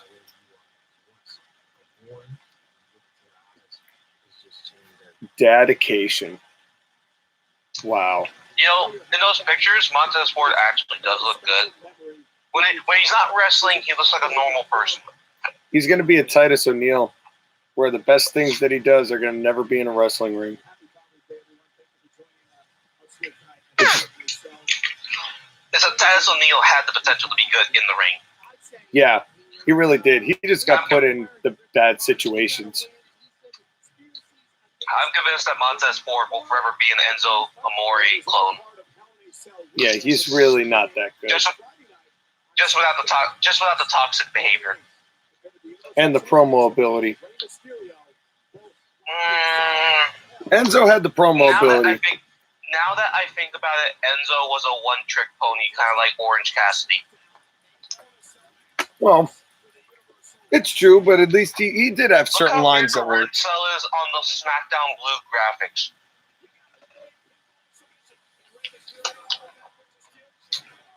And they're actually highlighting a Cell match that happened on Friday. Yep. And showing all the spots that happened on the Friday match. That way, Drew McIntyre and Bobby Lashley really have nothing left. Yeah, seriously. What could they possibly do now? Drew's going to have to go. A table, so maybe they can do a table spot. Drew's going to have to go through the top of the Cell. Oh, harmonizing the head. Wow, that was worth showing on this show. Nope, table spot. Okay, now they don't have anything left. So, no, one of them's got to jump off the Cell. Maybe they'll do a bump through the ring like they did with Cactus Jack in 2000. Imagine Bobby Lashley pulls out a sword. Just impales Bobby Lashley. If they do a sword fight, it will be the greatest pay-per-view of all time. No, you say that, but you would not enjoy it.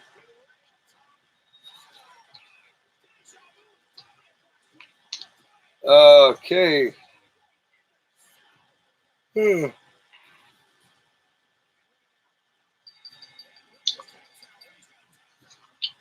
we're just see what a weird pairing of Rey Mysterio and Roman Reigns.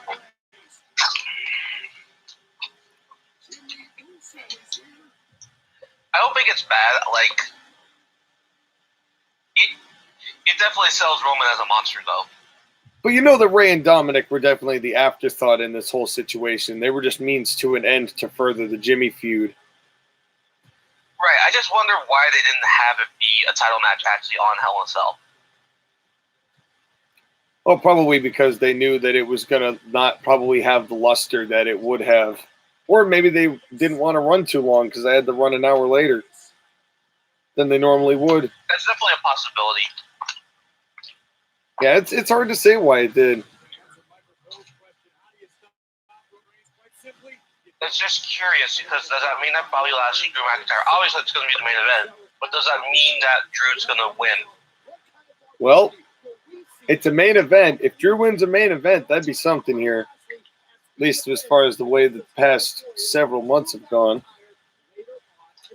But, yep, we still got Charlotte and Rhea Ripley to go.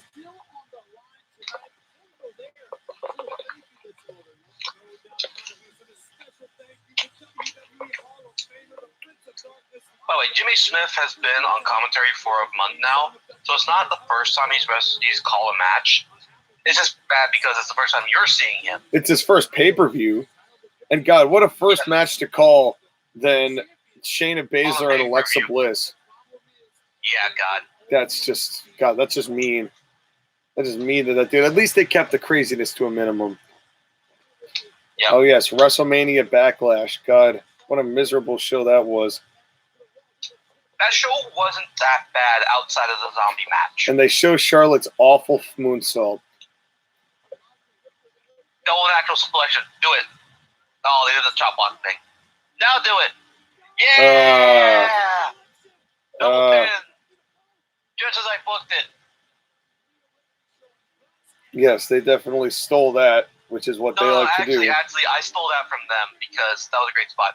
Now, yeah, okay, they're doing the spot where Rhea Ripley won, but they didn't show why Charlotte was distracted. No, of course not. Because why tell a full story? Wait. If you go back a couple of frames, you can see Rhea Ripley as she's getting the cover, a cameraman running as fast as he can to get in position. Yeah, oh yeah. That was so great. Okay, why is Sonya Deville in power?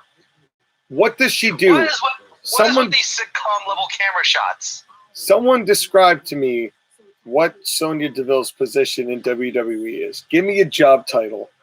Because I have no idea what she's supposed to be doing there. Is she what? I don't know. Why does she suddenly have random creative power and then appears on the panels on free shows? I've been asking this for the better part of 6 months. What is Sonya Deville's job in WWE? Because I do not get it. Also, Charlotte, what are you wearing? What is that? I don't know, but she had a lot of fun kicking people barefoot over the past several months because she wears heels all the time. Apparently, Charlotte went into Seth Rollins' dresser and decided to get a suit and make herself a onesie. Either that or Seth Rollins borrowed Charlotte's, which is also possible. Oh, and that was it. Okay. Quick let's hype. see what ridiculous outfit Charlotte's going to wear. Hope it's better than the Cal Paisley. Okay. All right, Jet Black. Evil. Can't wait to see Rhea Ripley's white. Yeah, Rhea Ripley is not going to wear white. You say this. No, actually, it's a dark purple. It definitely feels like a Malevolence. Yeah, it does have a little Maleficent vibe to it. She getting fireworks? She's definitely getting pyro. Yeah, because Charlotte likes doing those cosplays to Disney villains. The one on the WrestleMania Backlash was 101 Dalmatians. Yes. This one's definitely Malevolent. Yes, Maleficent. Here, Maleficent. Here is, I hope we see a Uragi from Charlotte Flair later on tonight. I will. Never live that down. No, you will not. No, I will not. Is Charlotte Flair hot? I think so. I think so. The problem is her face. It feels like her makeup is way too much. Yeah, but that's a problem with WWE makeup in general. Dude, Okay, what is with these ring things? Really cool. That's a really cool floor graphic. I mean, and the lights. It's better than the kisses. Yeah. But I don't know how much I like it. Remember when Triple H had that entrance against Roman Reigns, and he had that shot of him in the ring with all the lights around him? Yes. That was awesome. Yeah, no, they definitely know how to make the showmanship part of WWE look good when they want to. When they don't make it cartoony. Right. Well, like the kisses on the ground. That goes without saying, but because everything they do Okay. is cartoony. But So you think Rhea Ripley's gonna wear white? well, no. Now that you mentioned it's purple, she may just go with black like she usually does. And didn't Rhea Ripley wear white when she wrestled Charlotte the first time? She wrestled with the Vegeta cosplay. Right. Nah, Rhea Ripley's just doing her black, Yep. but she did a little bit of makeup around her right eye. Normal stuff. Yep. Look at Charlotte Flair's eyelashes. Unfazed. They're almost as big as Ronda Rousey's wingtips. Oh, God. Oh, God, they really are. They're sharper, though. They're more like Blue Jays instead of, like, disheveled ravens.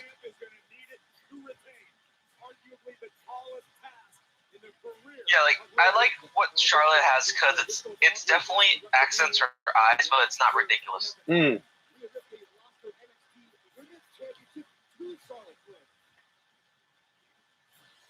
Man, I wish this match was happening on a different show. This is another one that they really, in a one-on-one situation, they should have had fans for it the next time they did it. SummerSlam match? Yeah, this should have been a SummerSlam match. It probably still will be, but it should have been that to begin with. We don't really need this, what I'm sure is going to be a BS finish to lead to that. That's the problem, though, is that Bayley and Bianca, they feel like they rushed into that feud because they didn't have any other credible challengers for Bianca. This is the problem with splitting your talent on two shows when you don't have enough talent. Where's the in-ring announcer for this? They're doing the in-ring introductions, but where is he? He's on the outside. Why? Why would he not come in for this? Because he must have a boner right now. Okay, well, that's possible. And now hitting the ropes, just like the person that she's trying not to be all the time. Arrogant heel Charlotte. Attack her from behind. No, let's. Oh, Charlotte was thinking about it. Let's please start this just normally. No, but the referee keeps telling Charlotte, don't do anything, don't do anything, don't do anything. No. Okay. Yeah. Well, hot start it is. One, huh? Did we really need to do that? Was that really necessary? It's different, though. We already had the hot start, though. This isn't really a hot start, though. It's just, oh, please, end it. End it. Okay, this is a hot start, then. Then, I would have rather it not have happened in Cesaro and Rollins. I'm a one hot start a show kind of guy. Well, that was a different type of hot start. They didn't copy it. No, they didn't. But let's see if they make up for it. I remember Britt and Sheeta did it. Britt Baker and Hikaru Shida made up for it. Now do the collar and elbow tie up. Nope. So far we've only had one collar and elbow tie up. Yeah, No. Alexa no. Bliss and Shayna Baszler have a collar and elbow. I actually think it did. What about Sami Zayn and Kevin Owens? No, that started immediately with a hockey fight. Like every single match that they do. So we've got 2 two. for 5. I think 2. We're 2 for 5.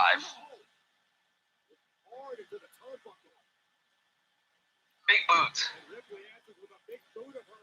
This match is nothing but big boots.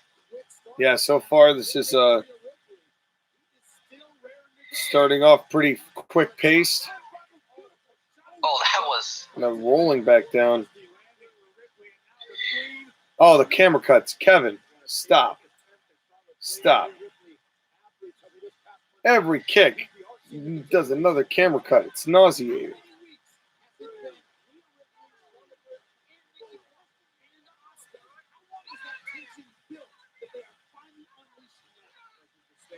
Now this also feels like so Rhea now is the babyface definitively because it wasn't that way like a month ago. No, Rhea's definitely the baby face. Charlotte's obviously the heel. Yeah, that's what I figured as well. But there was like they were making Rhea the heel. It's at least all the way up until maybe before Charlotte came back. But Rhea is the heel against Asuka. yeah, which makes no sense. Why you'd be a heel for one person and not for another. But I mean, unless you did a definitive turn, but they never really did a definitive turn other than it's Charlotte. Well, I mean, anyone can be a babyface against Charlotte. Yeah, well, that's just it. You know, it's like Bayley could wrestle Charlotte and she'd be more likable. I just remember a time when baby faces and heels actually turned rather than it just being random.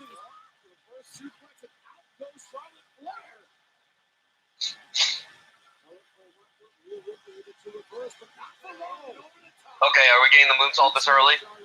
Probably. No, we're not. Well, we'll see. It's only a matter of time. At least they are letting some things register here. It definitely does feel like they're working at a quicker pace, though. It is. It definitely does. I wonder if their time got cut. No, I don't think so. Well, look God. at that smile. That's a. She looked That's like not even the fuel. she looked like the old granny from Spirited Away. That creepy ass grin. Now, people say that Alexa Bliss is scary, but I actually think Charlotte is scary when she smiles. Yeah, she looks like she could easily like become a Titan from Attack on Titan and just like devour people. Yeah, exactly. It helps that Charlotte Flair is 6'2". Alexa Bliss, I like you, but you're not that tall. What is she? What was that? What is she doing? Charlotte was just stomping the air like 4 or 5 feet away from where Rhea Ripley was.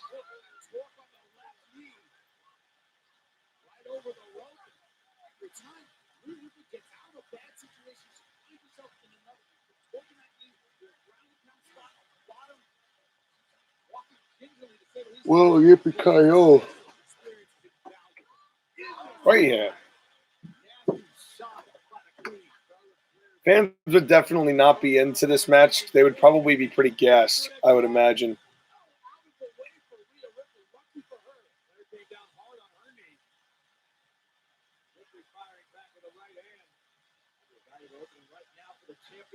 Oh, clothesline. Big clothesline.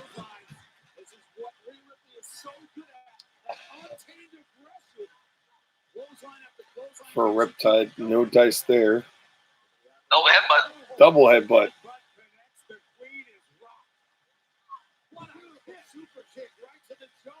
Rhea Ripley, do a dive. No. No, please do not. You know, we haven't seen many dives at all tonight. You think we're going to see one from Drew? If they're saving it for Drew, they're saving it for Drew. I bet. Although there's not much room in that cage to do dives. I know, but it doesn't mean they won't do it. But it's nice that they're at least saving it.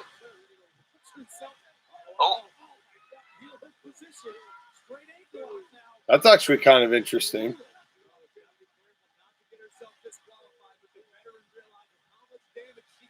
That was a nice move there with the leg grab. You don't really see much of that. I don't think this has been a bad match. It's just it started fast, but it's keeping the momentum. Yeah, it has slowed down a little bit, but Right.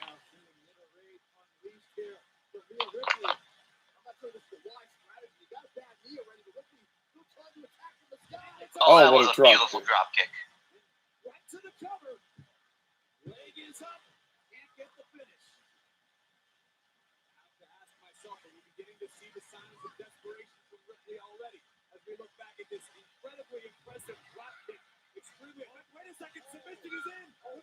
Wait, what submission is this? I've seen Ripley do this before. It's like I don't even know. It's like a reverse figure four, but she just uses her hands with it. Is it a wheelbarrow submission? I'm sure Excalibur would be able to tell you what the Joshi princesses call it, but No. I don't know what the official name of it Real is. commentator on our commentary booth. Oh wait, Pat McAfee's already done with the show. Damn it. Yeah, he's finished for the rest of the evening. Think about this: the SmackDown matches started out with great Oh, best match, selection. good match, and then mediocre match. Oh, and she tried to use the ropes there, did Charlotte Flair. Yep, and the referee got her, and now she looks so innocent. Although I think she did it a little bit late. Honestly, that was one of the better natural selections of hers I've seen. Yeah, that one definitely looked better. It helps that she didn't try to do it to two people. Yeah, that looks pretty solid. Okay. I still don't love it as a finish, but it's not a finisher. It's just a sig. It's only a finisher in my company. now, oh, what a German. Jesus, what a German. That was a German. Making Kurt Angle proud as he smiles from heaven. Even though he's very much alive and we're not spreading rumors. Well, Kurt Angle died when Eric Bischoff made fun of him. Ooh! The ghost of Kurt Angle lives on today and appreciates the German suplex from Rhea Ripley. Right. Let's see here. What is they gonna do?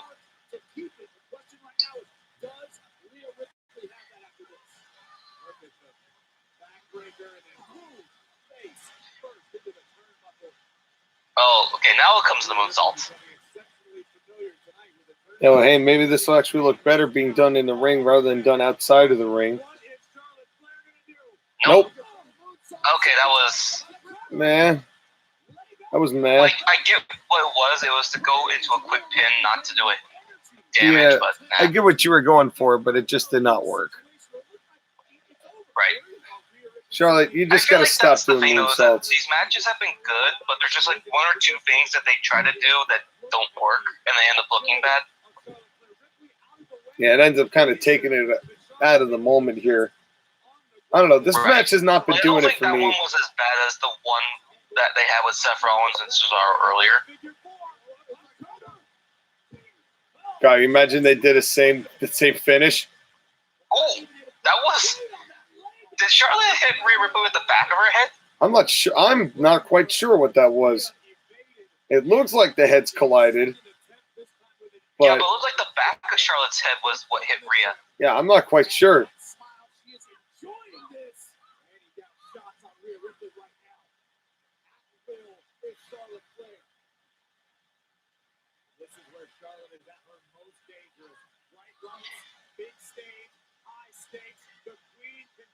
And what can Rhea Ripley do wrestling against Andrade Cien Almas's fiance?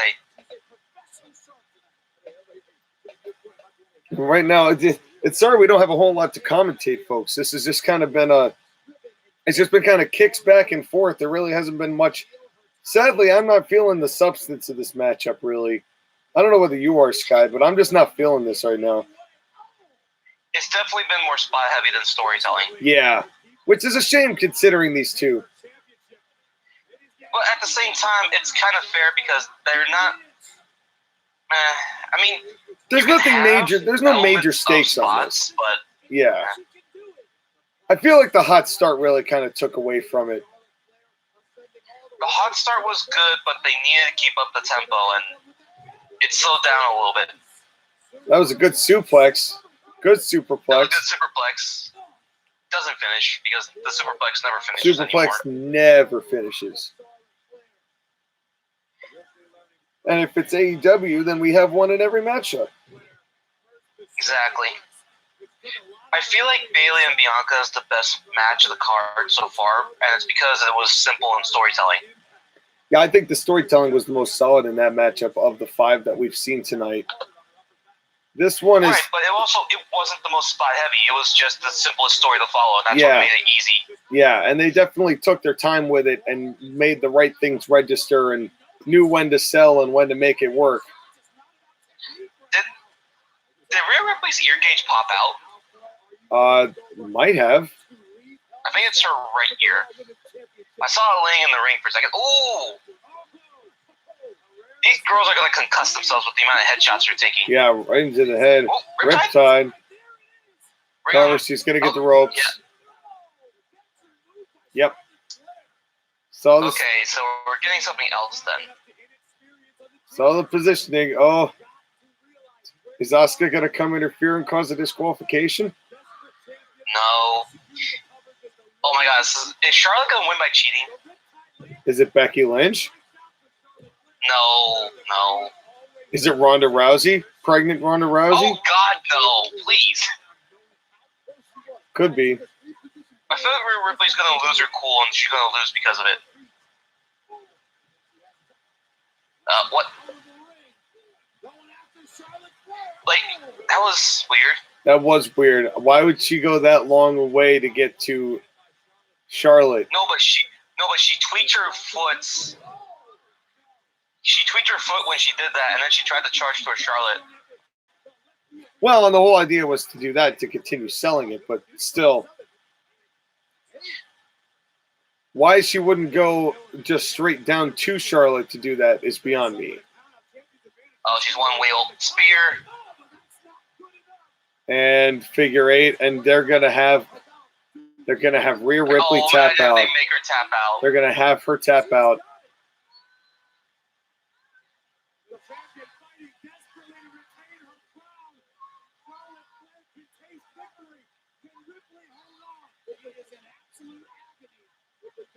Now she's trying. Yes, she's not going to bridge this. Oh, she got to the rope. Yeah, but she didn't So get we to have the bridge. two finishers. Oh. What are we Trying doing? to pull her down. Okay.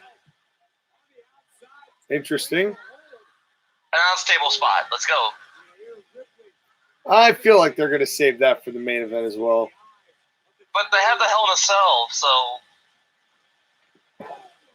maybe they go a show without the table spot. Oh, no. No, not a chance. Not a chance. And now Rhea Ripley gets the heel move and gets herself disqualified. Nobody knows who the heels and baby faces are because they interchange them every single matchup. Well, let's see. She only ripped off the top of the announce table. She didn't. Well, ripping off the announce table was enough for a disqualification, which makes no sense. Rhea Ripley, who is clearly the baby face because Charlotte was playing heel, has now done a heel thing to get disqualified to retain her title like a heel, which would make Charlotte the baby face. But nobody wants Charlotte to be a baby face, and she was behaving like a heel. So, wait, did the bell ring? Yeah. No, it's over. They threw it out. Oh my God. Okay. They threw it out because Ripley got intentionally disqualified because Rhea Ripley's the heel. Because they cannot see. They're just as bad as AEW is with this garbage. No, hold on. I don't think it's because she's the heel. It's because she got emotional and she got angry. Although Riptide. It's still a heel move. It's a heel move. Well, it's not a heel move. She it is a heel move. Emotionally and got angry. To get intentionally disqualified is a heel move. Okay, the way she's acting about giving the heel championship move. back, yeah. This is a heel versus. So what was this? A heel versus heel match? Heel versus tweener? For fuck's sake, WWE! I swear to God. And you have the gall to critique AEW. AEW is just as garbage. But hang on. Let's not get into this, okay? I don't. Heels and baby faces don't matter because they're just tired old tropes. I don't want to even get into it. We need to get into it because this is the same kind of stuff. This is why wrestling sucks today, is stuff like this, not paying attention to stuff like this, and nobody gives a crap who books this stuff about the kind of things that actually matter. The reason why survival games works is that every single person you have, Pat McAfee included, the almighty crew, they're heels and you know they're heels. And you know who the baby faces are. And this blurring of the lines that WWE does is fucking stupid. And AEW does it, and it's the same thing because it's either they don't know what they're doing, they're TV writers, or they're senile, or they're doing way too much cocaine. And this is just, I've had enough of this. It's not hard to say this is the good guy, this is the bad guy, this is the core principles of pro wrestling we're talking about here. Core concept 101. As you stare deadpan into the camera. It's just. No, I get you. It's not. It's not infuriating. A satisfying finish. It's infuriating. Because it's like, well, at least we get it at SummerSlam with fans. Say I've seen worse. I've seen worse too. It's just. Ooh, Mick Foley? Yeah, I think that's happening tonight. I think that's right after this show. Oh, that's going to be a good one. Well. Oh, they're going to talk about all the same stuff that Mick Foley always talks about. Oh, I'm sure. But you know what? You never know, because Steve Austin's a hell of an interviewer, so you find out stuff about that you wouldn't know before. Yeah, but Mick Foley's been open about his career for a long time. Like, he's talked about everything. Well, it'll still be worth a watch. There's a few of those that I have to catch up on as well, but who doesn't love Mick Foley? I know I do. Does it feel weird that they started out good and then it's gotten worse as every match has gone on? Well, we said that was a possibility. We said it goes one of two ways, and this was good to start and has really deteriorated in quality since, and I am really afraid for this main event now. I am really afraid for this main event. Yes, because there's the potential for something really stupid to happen. So, hold on. We have one feel-good babyface victory, and that's Bianca Belair. Correct. Alexa every won. It's either the heel win or some convoluted babyface win. Well, the heel won. Sammy's a heel. Seth Rollins is a heel. Rhea was a babyface, but now she maybe turned heel or something. We don't know. Alexa and Shayna was heel versus heel. Oh God, Money in the Bank. Oh God. Well, at least it's not going. It's going to come up. At least it's not going to be at the top of Titan Towers again. Don't say that. Thank God. No, I think that time is come and gone. You never know. I think that time's come and gone. I think they're sticking to the ring now. What's with them playing with money? Money in the Bank. July 18th. That seems. It's a month. Okay. It's a month from now. It's a month away, I guess. All right, let's get to this main event. If Brock returns, we riot. Oh, God. That's how they end this. Brock Lesnar goes through the cage, eats the cage, and destroys both of them. Oh, dude. At this point, it wouldn't be the first time. Oh, and in Fort Worth, Texas. Because, of course, it's Texas. 8 p.m. Eastern. You better not lie. Well, at least we're going to be able to get fans in the arena. Here we go. This ought to be good, but I'm afraid of what it will be. This is going to be a good match, except that the finish is going to be bad. I know this is going to be a garbage finish. I know it's going to be a garbage finish. Yeah. These poor guys. So here's a question. How long does it take for Bobby Lashley to start sweating? Depends on how quickly they start fighting each other. I have a feeling they're going to start fighting on the outside, kind of like what they did with Orton. No, because McIntyre is the face challenger. I don't think he's going to do that. No, but I think Lashley might jump.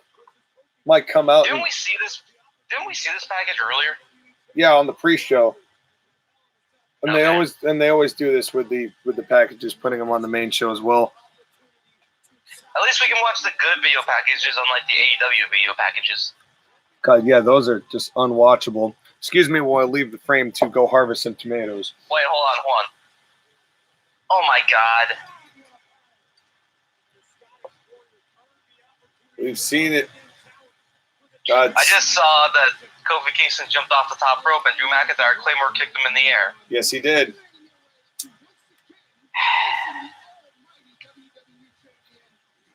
Notice how they do the WrestleMania Backlash without showing Braun Strowman at all.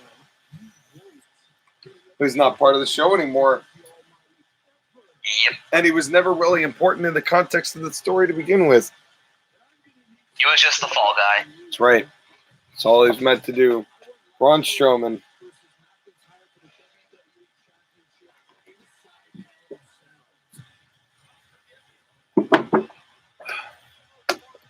Well, who do you want to win this, Sky?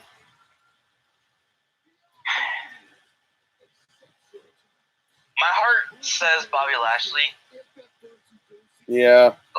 But actually, you know, I still like Drew though. I think. This is tough. This is both my children fighting with each other. Yeah, I think that this one, it's tough to say because I think that with the drafts coming up, and like we said, I think Drew's going to SmackDown to feud with Roman.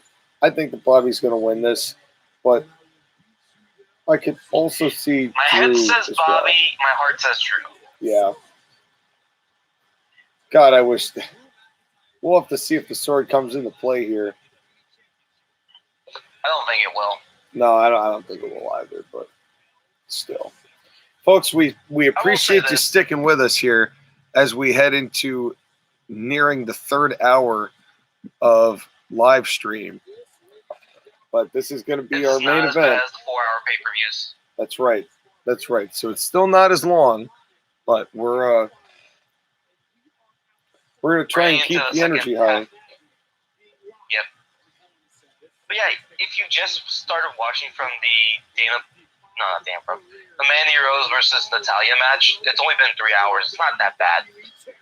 For WWE standard, that's not bad. Right. As long as these guys don't wrestle for an hour. Which I doubt they would do. They'll probably get 20 minutes, though.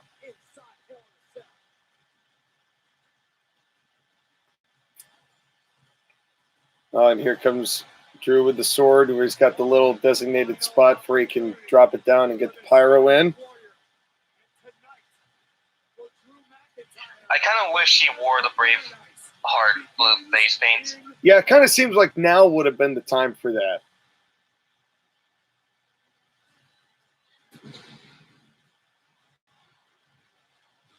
All right. Man, I cannot wait until the Thunderdome is destroyed. And is killed with fire. That's that fire. McIntyre's fire. Exactly. So what is Drew's record now? 0-2 in the cell? Lost to Reigns and lost to Orton. Wait, when did he lose to Reigns in Hell in a Cell? Wasn't that 2018, I think? But was that WrestleMania 35? What? Well, no, that wasn't a Hell in a Cell between the two. I could have sworn they've had a Hell in a Cell before, but then I could be misremembering that. No. I think it's only Drew and Randy. I don't remember Drew and any Hell in a Cell matches. No, you could be right. Last year's could have been Drew's first Hell in a Cell. By the way, just think about this for a second. Drew McIntyre and Roman Reigns had a nothing match at WrestleMania 35. Yeah. And now look where we've come. Think about it. That could be the start of their feud. That really bad WrestleMania 35 match. It wasn't bad. It was just forgettable. Yeah, because neither guy was really doing anything at the time. Like Roman just came back from cancer, but that was the Shield retirement tour. Yeah, and Drew was treading water at that point before they finally made him feel important. Yeah. Speaking of feeling Bobby important, Lashley, come on out here. Bobby Lashley, I'll be a son of a bitch. Let's see, let's make this happen. Oh God. I forget Bobby has the cheesy lightning. I still like his entrance though. It's good, but it's the point that he's supposed to be a god. I guess. Or no, he's a titan. He's almighty. His theme song is called Titan. He's almighty. It's Attack on Titan. Yeah, that's got to be a wrestling first, having two Attack on Titan references in one show. Okay, let's see. Is Bobby Lashley sweating? Oh, Bobby Lashley? Oh, without a doubt. Oh yeah, he's already sweating. He's ready to go. That man is sweating, oiled up, I'm sure. Ready to go. I do not like the Thunderbolt graphics in front of Bobby Lashley that are just like the CGI. Yeah, it's not good. Kind of distracting from the whole By the point. way, is this Bobby Lashley's first main event as champion? Yes. Because they started WrestleMania 37, Right. and the Triple Threat was a co-main event. Right. Yeah, this is his first main event. Yeah. First proper main event, that is. Yeah. You know what? Now that I think about it, it's good Roman wasn't on the show, because if he was on the show, he would detract from Bobby and Drew. Yeah. And the show would have taken way too long. Well, I mean, Sammy and Kevin wasn't made until like yesterday, so. Yeah, that's true. That's true. So, but still. Now, MVP is going to be on the outside. It would be interesting to see if/how he gets involved. He slides the pimp cane into Bobby Lashley. He could. Totally could.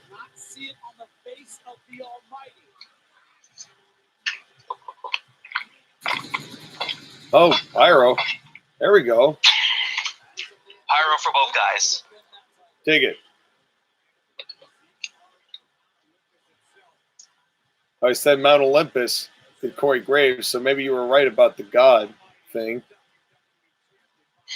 Well, you've never seen more Bobby muscles Lashley than is this built guy. like Zeus or something. That's right. Bobby Lashley is 45. I know. Isn't that crazy? And he looks like he's in the best shape of his career. I know. Oh, come on. Don't do in-ring intros for a Hell in a Cell match. So unnecessary. I feel bad for that referee having to be in the middle of those two big men. And they are not separating whatsoever. I like that, though. I like Drew that. didn't even pose. Yeah, no, I like this. I like that the way that they're just like staring right through it. It's like the referee ain't even there. We're just waiting for the bell to ring at this point.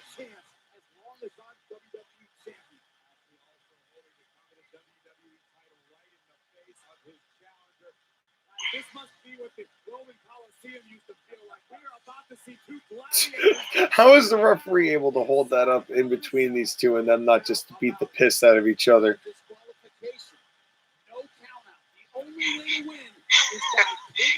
Ref, you're not going to be able to separate those two. Just ring the bell, get out of the way. Yeah, and let them do their thing. One last chance. That's a cool pose. All right, let's do this. You know that they set that pose up, which is a little annoying, but yeah. Okay, so apparently this is a cold start. Nope. Oh, okay. Thanks for coming, Bobby. Nope. Oh, come on. Don't start with the weapons. Come on. Well, it was a heel move. Running away was, we're gonna I go will with the say. cage then. Ooh. Look at those gums. This is a quick start. Look at the muscles in those gums. You've never seen more gummular muscles than you have in Bobby Lashley. He has the biggest muscle gums in the He has history. the biggest muscles in his gums on the face of this earth. Eric Bischoff. That should be a gimmick. It's just look at those. Well, actually, they had that gimmick with Leo Rush and Bobby Lashley. Look at his ass. Yeah. Think about it. We went 3 years, but Drew McIntyre and Roman Reigns had a forgettable feud at WrestleMania 35, and Bobby Lashley was telling people to look at his ass. And now here we are. Leo Rush is retired, and Bobby Lashley is the WWE champion. If you had told me this 3 years ago, I would believe you about the Leo Rush part. Well, neither would I, but well, I would have somewhat understood Oh, I could have guessed that Oliver it could Rush have is way happened. too small. He was going to get an injury at some point. Yeah. Now, slow-mo slam into the cage on not that good a one either. Oh! That was crazy. And, is Bobby cut? Yeah, he's got a cut in his arm. I was going to say, very well could be cut. I don't know from where, though. Okay, apparently we have juice. Is there juice? It was on his right arm. Probably cut it on the stairs, if anywhere. Oh, yeah, you can see it right there on his arm. Oh, On yeah. his shoulder. Hey, we got juice in the main event. That's something I could always appreciate. Now we just need to get Drew cut. Well, there's plenty of matchup left, I'm sure. Oh. Jesus, God. He beamed him in the head. Oh, no. Oh, no. Aw. He's a babyface. Doesn't want to go too ham in there.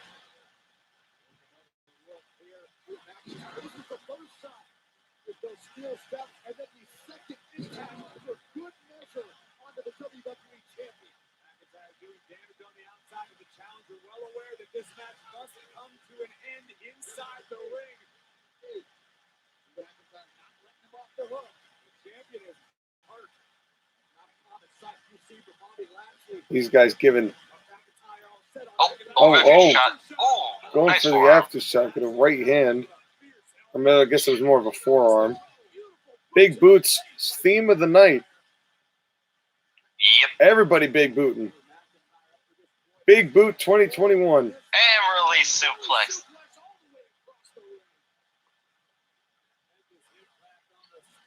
What would that be called? A overhead release suplex? Yeah, belly to belly, over the top. Oh, belly to belly, okay. Yeah. Look at that face. Oh, God. That was a good slow-mo shot.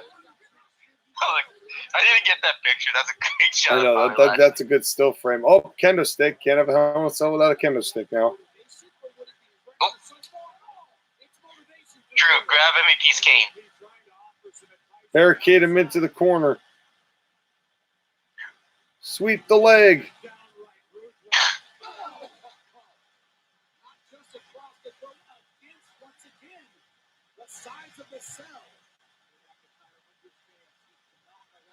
Cameraman desperately trying to get his cable away from Drew McIntyre. Or from Bobby, rather. Oh, table spot.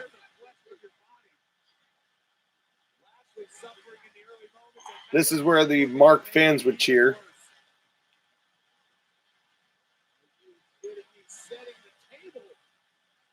Yep, there goes the cane. Yep, there it is. There it is. There it is. Got him. Right to the throat. Oh, that was a Oh, good and shot. into the jaw. Yeah, didn't know that was coming. Hey, Bobby, you could have at least given the cane back to Yeah. MVP. Yeah, you seriously should have given that back to your manager, bro. That was kind of a dick move.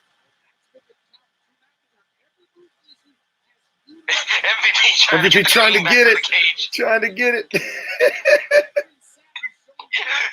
Oh, no. Hey, yo, Bobby, I know you're trying to kill Drew McIntyre, but I need my cane back, baby. Listen, dude, give me my cane. No, I need it. Oh, man. Will MVP ever get his cane back? You know he's still over The there world may trying to never get know. it. You know he's still over there trying to wrench it with his fingers. Nah. No, he's too professional. He's not Paul Heyman spending 25 minutes to unlock a pair of handcuffs. Yeah, I know. Wasn't the gimmick that MVP has a leg injury or something? Well, it's not a gimmick. He actually does have a leg injury. Oh. But the cane really does work for him, though. Yep. Oh. Finley roll? Oh, that'd be great. White Celtic noise? cross. White noise? Celtic cross. White noise! Milked it a little too long, but yes. Nice. ode to his friend Sheamus, who he had a feud with a couple of matches ago. Yeah. A couple months ago. Who was never seen again once he started wearing a fedora. Oh, and they just mentioned it. Sheamus's friend Drew McIntyre. Yep. It's a shameful thing that they didn't mention him. Okay, what else are they going to bring out? Who would have thought that it would have been Sheamus who ended up being the loser of the two when the bar split up? Is he the loser, though? Well? He's a United States champion. Oh, yeah. Wow, I totally forgot. That belt stolen by some guy in Florida. I legit totally forgot that Sheamus was the United States champion. Wow. He beat Matt Riddle at WrestleMania for it. That's right. God, man. Oh yeah, but he has a broken nose injury, so that's why he's not on the show. Well, that and also a lot of modern WWE is as such forgettable. Okay, now if Bobby Lashley starts bleeding from the back of his head, I'm officially calling copyright. Yeah, could you imagine? And well, you know that WWE steals from you more than anybody else. Yep, throat shot again.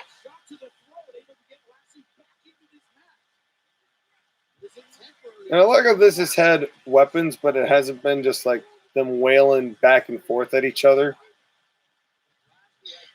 Right, it's not just a continuous swing of a chair. I mean, oh my goodness. It is still a lot of physicality, though. Oh, no. These are two big beasts that are going to continuously wail on each other.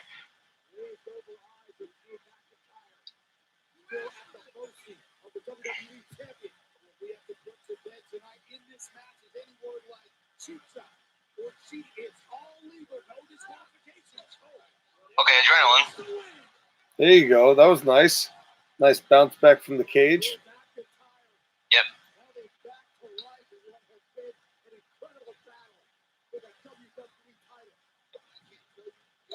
Yeah, he almost used it like a rope. Yeah, he did. And he definitely knew how to hit it to get that maximizing effect there. And man, those steel steps have really been a big part of this matchup. Yep.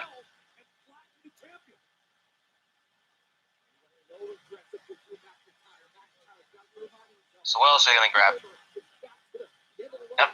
Steel chair. Seen a few of those today. We've only seen two, though. Well, and Bailey and Bianca only really used one. It's true. Okay, but now Drew's got three. So now what?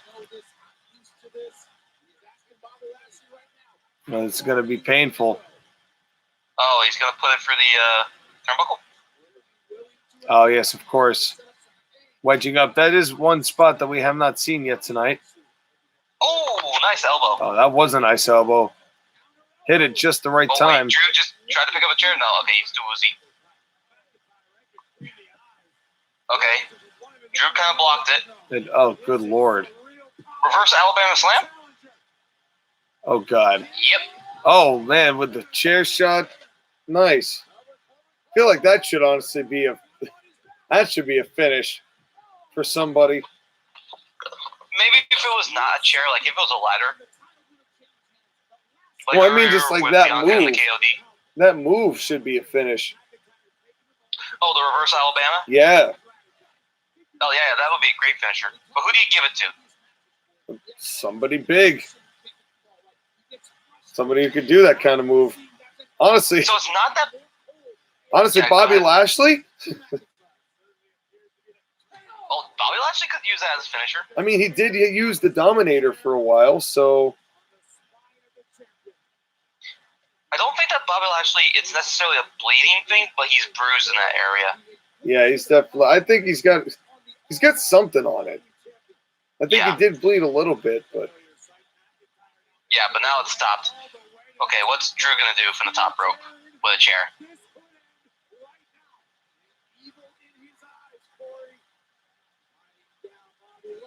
Oh.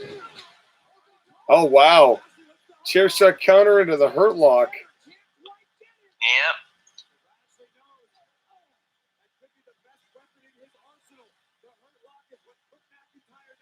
Spine buster. Nice. Spine on And the pine. We still got a table spot to do.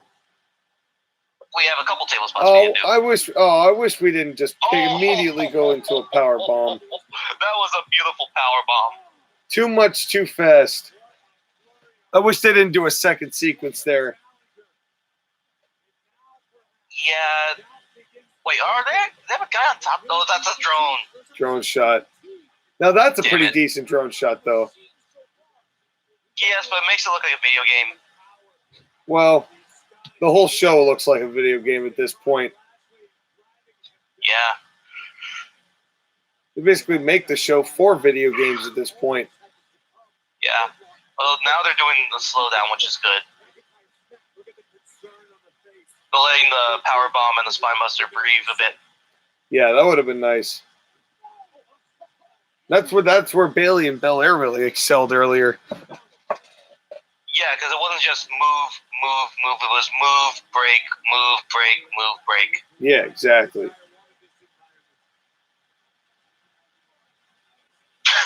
Oh, God. Stop to the face.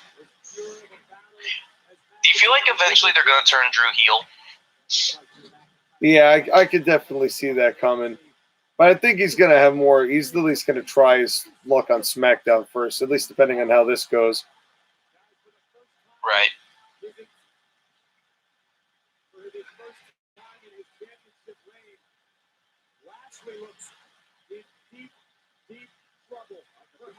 Oh.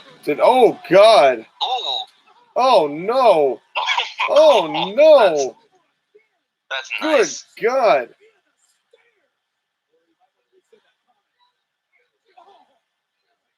Oh, and those shots. Ground and pound. Ground and pound. That was brutal. That was brutal. Look at the ripples in I Bobby like how you Lashley's can't see what's back. happening in Drew's head, so your imagination thinks about it.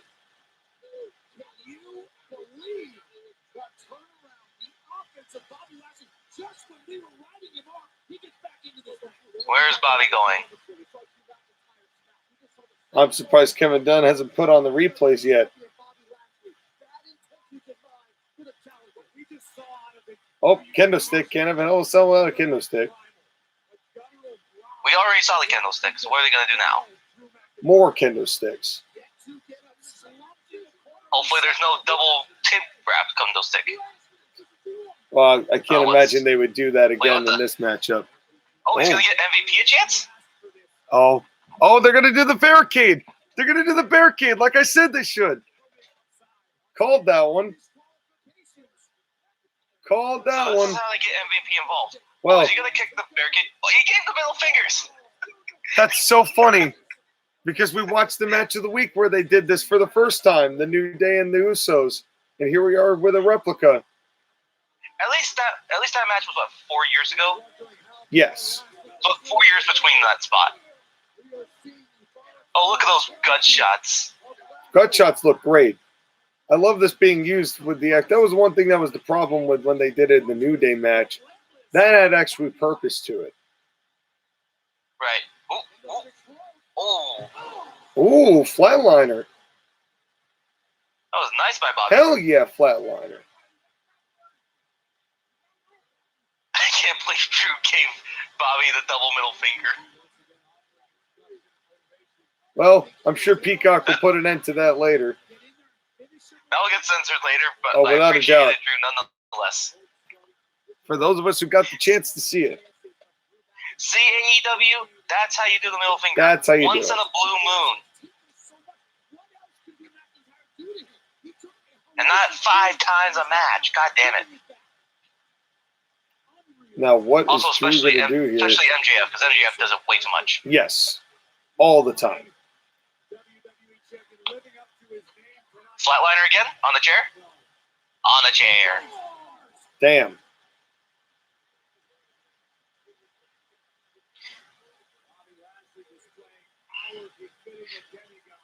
Again, all of these moves are finishes in and of themselves. Well, the thing is, those are good flatliners. And Bobby's not done. He wants to inflict pain on this man. was going to say more steel steps.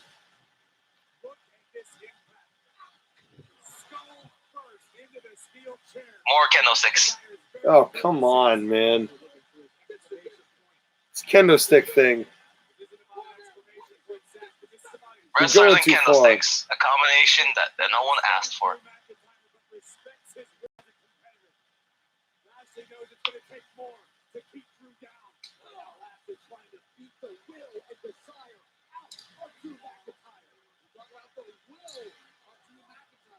No, just smacking him down. Brutal. I don't think Drew McIntyre is even being hurt by them. Oh, the catch. That was good. That was good. Got to give it to Mr. Smith here. He's actually doing a pretty good job. Yeah, he is. Oh, wild swing chair. Ref up! Oh, no. The chair hit him on the way down, too. Oh! Claymore, but no one's there. Future shock, no one's there. One. No ref. Yeah. And he remembered immediately.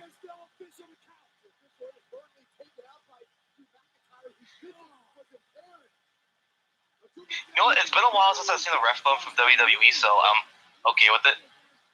Oh, uh-oh. This ref's going to try to get in. MVP in the cage? MVP's going to get in.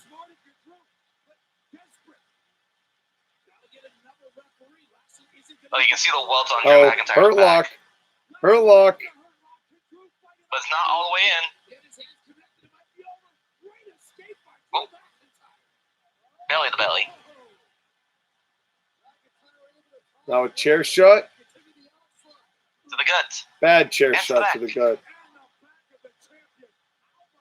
To the head. Oh, damn. Claymore? Claymore? Claymore. But still no ref. No? Oh, MVP. That's what he's got to do. Drew's facials are on point, man. On point. Drew McIntyre with the "you just fucked up" face. Yeah, yo. MVP, if I were you, I would be running as quick as I possibly could. I know he actually seems pretty happy with what he's done.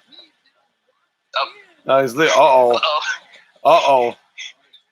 AJ Styles somewhere is saying that's gimmick infringement. Uh-oh.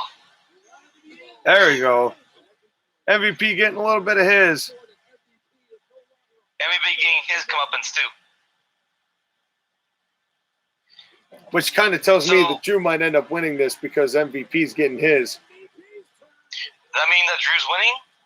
I think it means that Bobby might be winning. Claymore. That did not look like it hit just from the way that they shot it. Could have been angled better. But then how is Bobby going to win? Oh, look at those back marks. Yeah, Doug, he looks like he's been hit hard, man. Okay, what's going to happen? Oh, Drew's not done yet.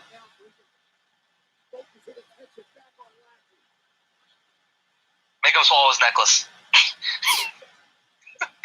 Stuff that tie into his mouth. Oh, hurt lock. There it is.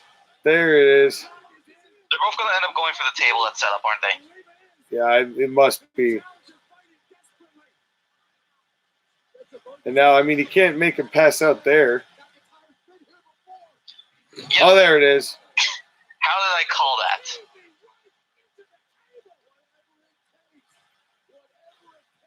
And Kevin Dunn's fans go wild. This has been a fun Hell in a Cell match, though. Huh? This has been a fun match, though. It has picked up. It's definitely been a good match. I'm just wondering if Drew's actually going to win. Yeah, it's hard to say at this point. Unless, like, how can you cheat in a match like this now that MVP already did his thing? Yeah, I can't imagine you'd use MVP again. You could. I mean, he's selling like death over there, but you could wake up. Brock Lesnar? Plus, they already opened the cage door, and they had someone come in, so. Bray Wyatt. Let's see. Could you imagine they pop Bray Wyatt into this equation? No. Good God, that'd be terrible. Oh my God, a Drew McIntyre Fiend feud. Oh Christ.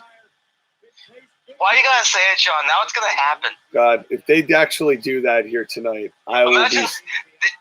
if they pull that finish with the ghost of Sister Abigail showing up at the Hell in a Cell. Oh, I'll be so upset.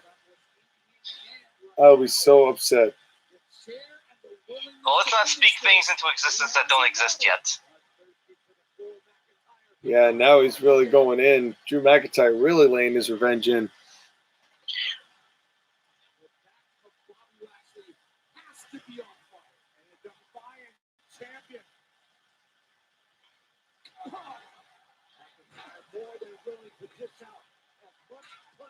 I will say this match is going a little long, but It's the main event. it is the main event.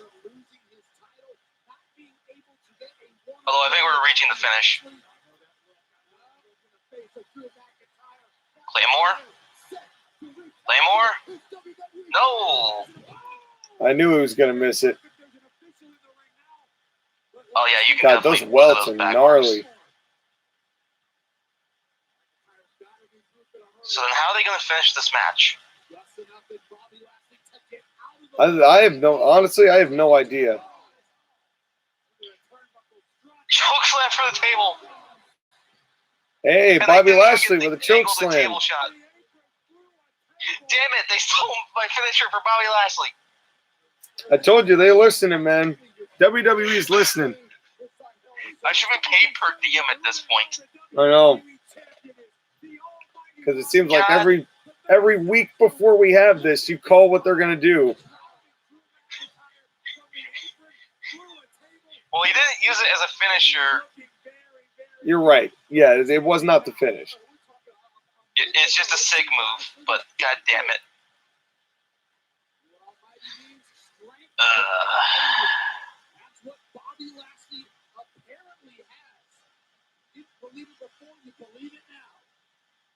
Is he finally going to get the hurt lock and close this out?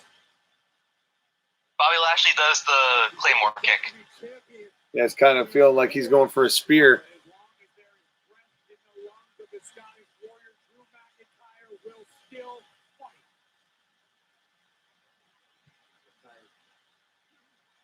So you think the spear ends it? It looks like he's going for it. I think he's gonna hit the turnbuckle.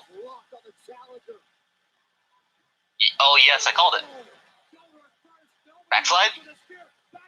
Don't end it on that. Don't end it on that. They can't end it on a backslide. They ended Randy Orton versus Drew McIntyre at SummerSlam last year on the backslide. Yeah, but not in a Hell in a Cell. He tried to. Okay, does that end it? Or he's ending... Oh. Drew's gonna go for the Claymore and MVP is gonna grab his leg.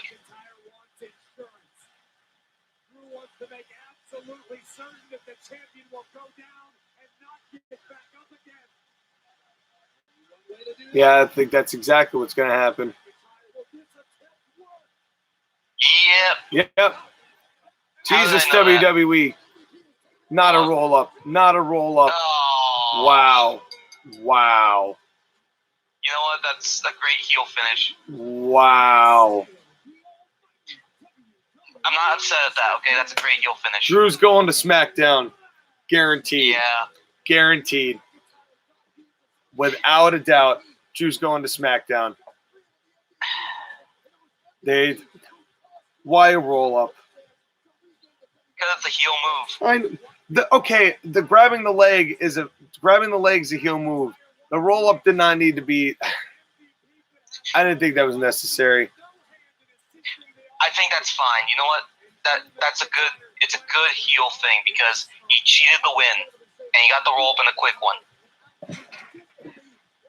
I just don't love it as the finish of a Hell in a Cell. Agreed. But It's still. of a matchup, of a regular one-on-one matchup, yes. Of a Hell in a Cell, doesn't do it for me. I would have rather Drew or Bobby got the spear on Drew because he missed the Claymore because of MVP holding the leg and then going from there and then having a spear do it. Flat.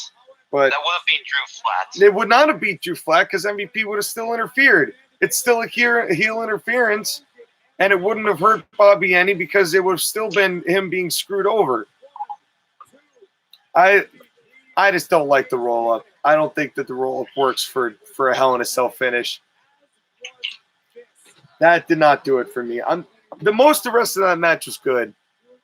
And even this part, the holding the leg, fine, but not a roll-up. Maybe it would have been better if I don't know. Not a roll-up. I'm fine with it. It's not the worst finish on the night. Yeah, that seems to be the theme of the night. It's not the worst they've done. But if that's all we can hold the WWE to a standard to, but that's how we're doing it tonight. But WWE, ladies and gentlemen. At least Bobby Lashley won the feud against Drew McIntyre. Well, I guess that is something we can take solace in. But, folks, that is going to do it for this live stream as it is done for Hell in a Cell. Skylar, thanks for hopping on. We did a great job here tonight. Yep, and we will be doing this review once we've had time to think about this and either change our opinions or hate this even more. And let it digest. So thank you very much for riding along with us all night, and we will see you guys this week. Take care, everybody.